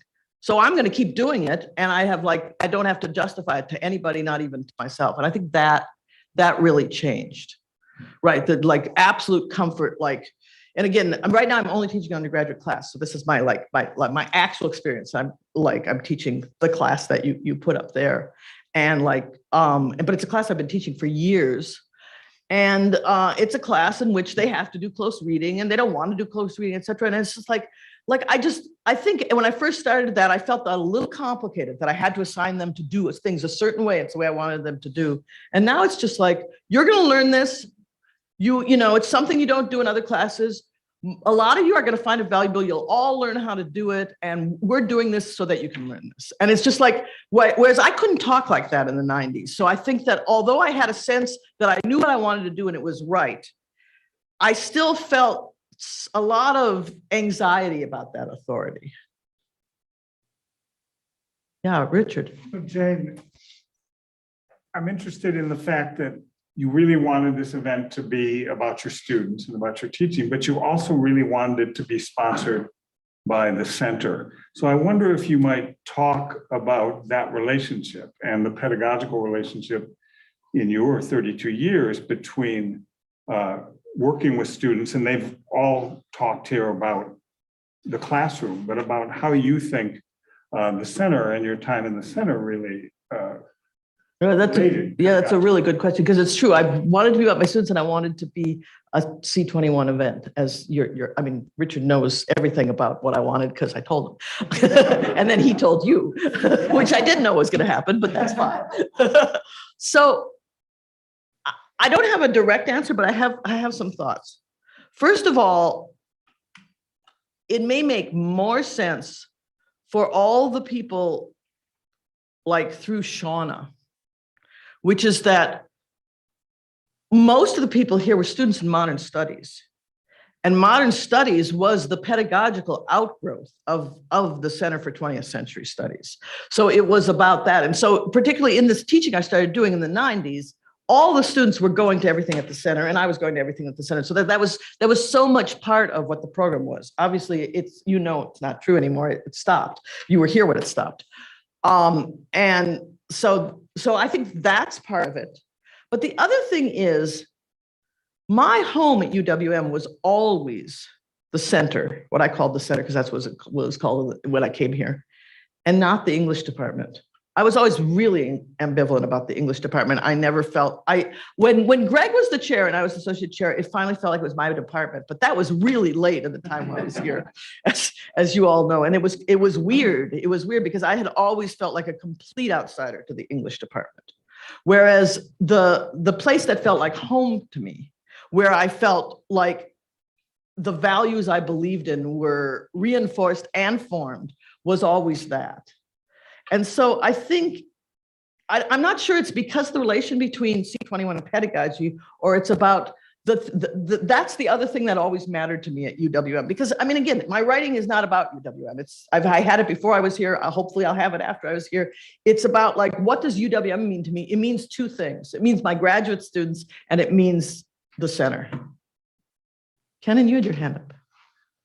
Yeah, I thought it was really nice and telling that all these ex-students who spoke wanted to take your written thought seriously and not just talk about you as a teacher.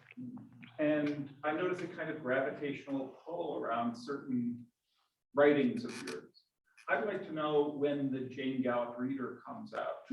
What's the chapter or essay that we might not expect that you really want to be in it? I don't know that, but let me tell you a book fantasy I've been having as I've been sitting here. Maybe that's the easiest. It has to do with this essay called The Ethics of Close Reading that people keep referring to, that a number of people sitting in this room I know teach and value as a tool for teaching. Both people who have said it and people who haven't said it, but who have said it to me. And as somebody who was speaking said, there was a time in which I thought I could make that essay into a book, and I couldn't. I wanted to. I thought I could like foreground what has just been the central idea of my work, and I could get it out there, and I could make it into a book.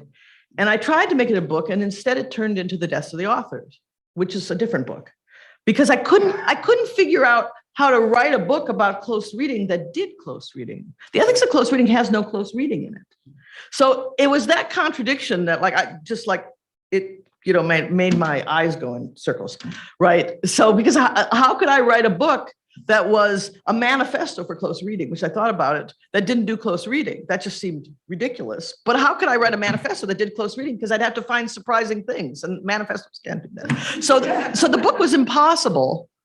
So what I always wanted, and I used to talk to Drew Anastasia about it. It was a book project he and I used to talk about when he was a graduate student here, was imagining an edited volume that had that essay in it, and then had essays by other people who have either used that essay or have used close reading, who could talk about the value of close reading. And then I was wondering if like this event could also turn into that, if all the people who spoke could be part of that, that this could turn into that. So that's not exactly the Jane Gallop reader, but it is in the other sense of reader. Yeah, Nigel. Thanks, Jane. I love it that you talked about the center, because I call it the center, and I've never really thought about C21 until you said that. It's always been the center. But there was also a periphery that has always really interested me about the center back then, that there was a kind of a belonging for a group group and a kind of not belonging for another group. And I've always been kind of intrigued by that. And one of the presenters early on was talking about the students and the non-students and how all that sort of dynamic worked out. And I just wondered how much of a sense you've ever had of that, of like the world beyond your immediate students and how it all echoes around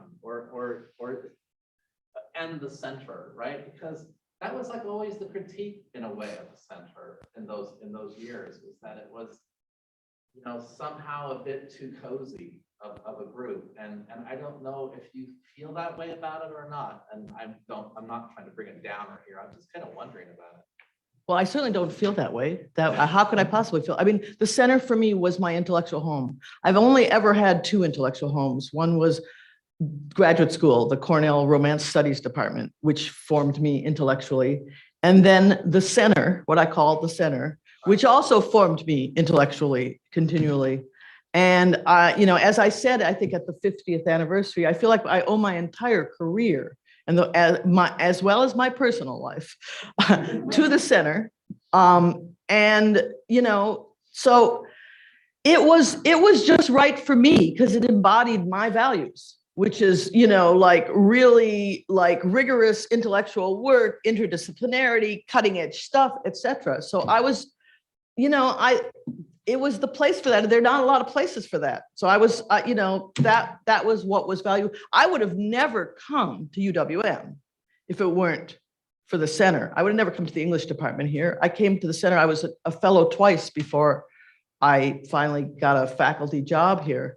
But yeah. I wonder if that's the piece that we've kind of lost in higher ed in a little bit. No, I just don't know if it's true.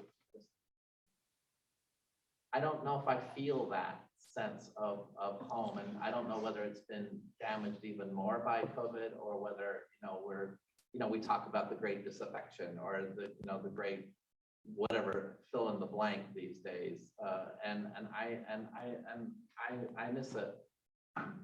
But I'm glad you were there for me.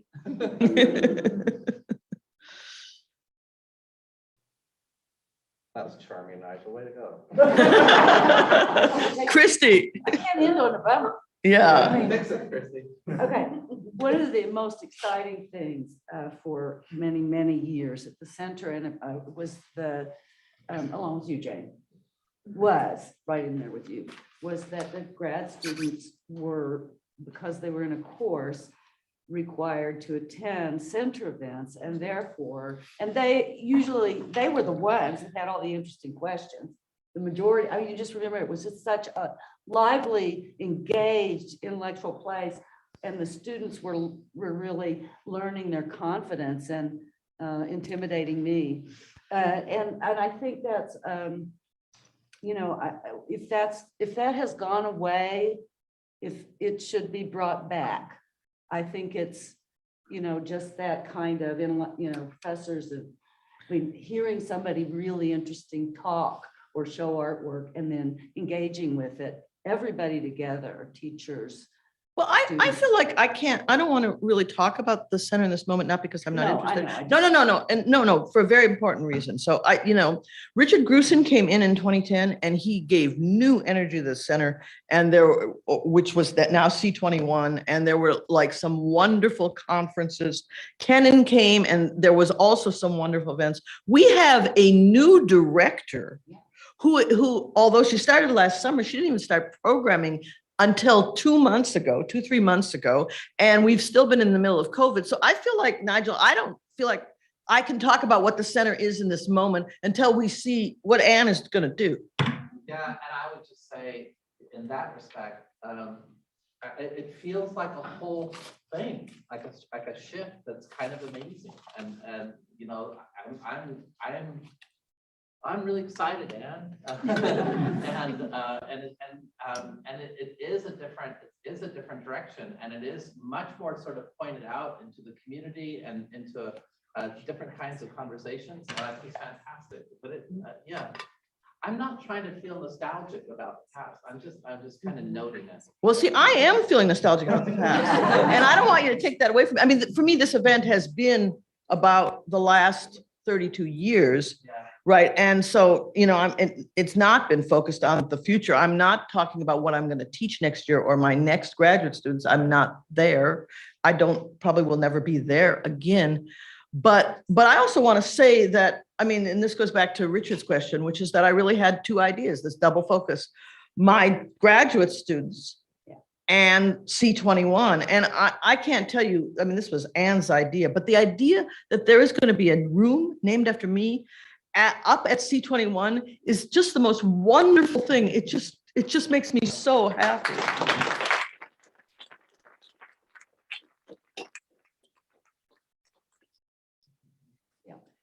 On that note, I will ask everyone to go up there at some point. Thank you for the rigorous debate on the life of the center and for joining us for this event. I'm really thankful this was a first live event for the center, partially because I also call it the center. Yeah. And I'm realizing that the way that I've approached this with Nicole and the advisory council, of which you are still on, is as a close reading of who's here and our voices and what we want it to be. It's a democratizing and the bringing back of a center by who's here and what do we want and what are we doing. So it's a slower process to getting to a sense of belonging, but our hope with the leadership team with Jennifer Johan as well is that that's where we're heading. So I want to thank everyone here. I would like to have a photograph of all the panelists with Jane and the facilitators. Do we want to do that here or do you want to do that upstairs? It could take us a long time to get upstairs. Okay, I also welcome you to my home. There's directions, look for the invisible house. You'll see what I mean on the directions. Just some wine and snacks and camaraderie and continued discussion. So thank you all very much. Thank you.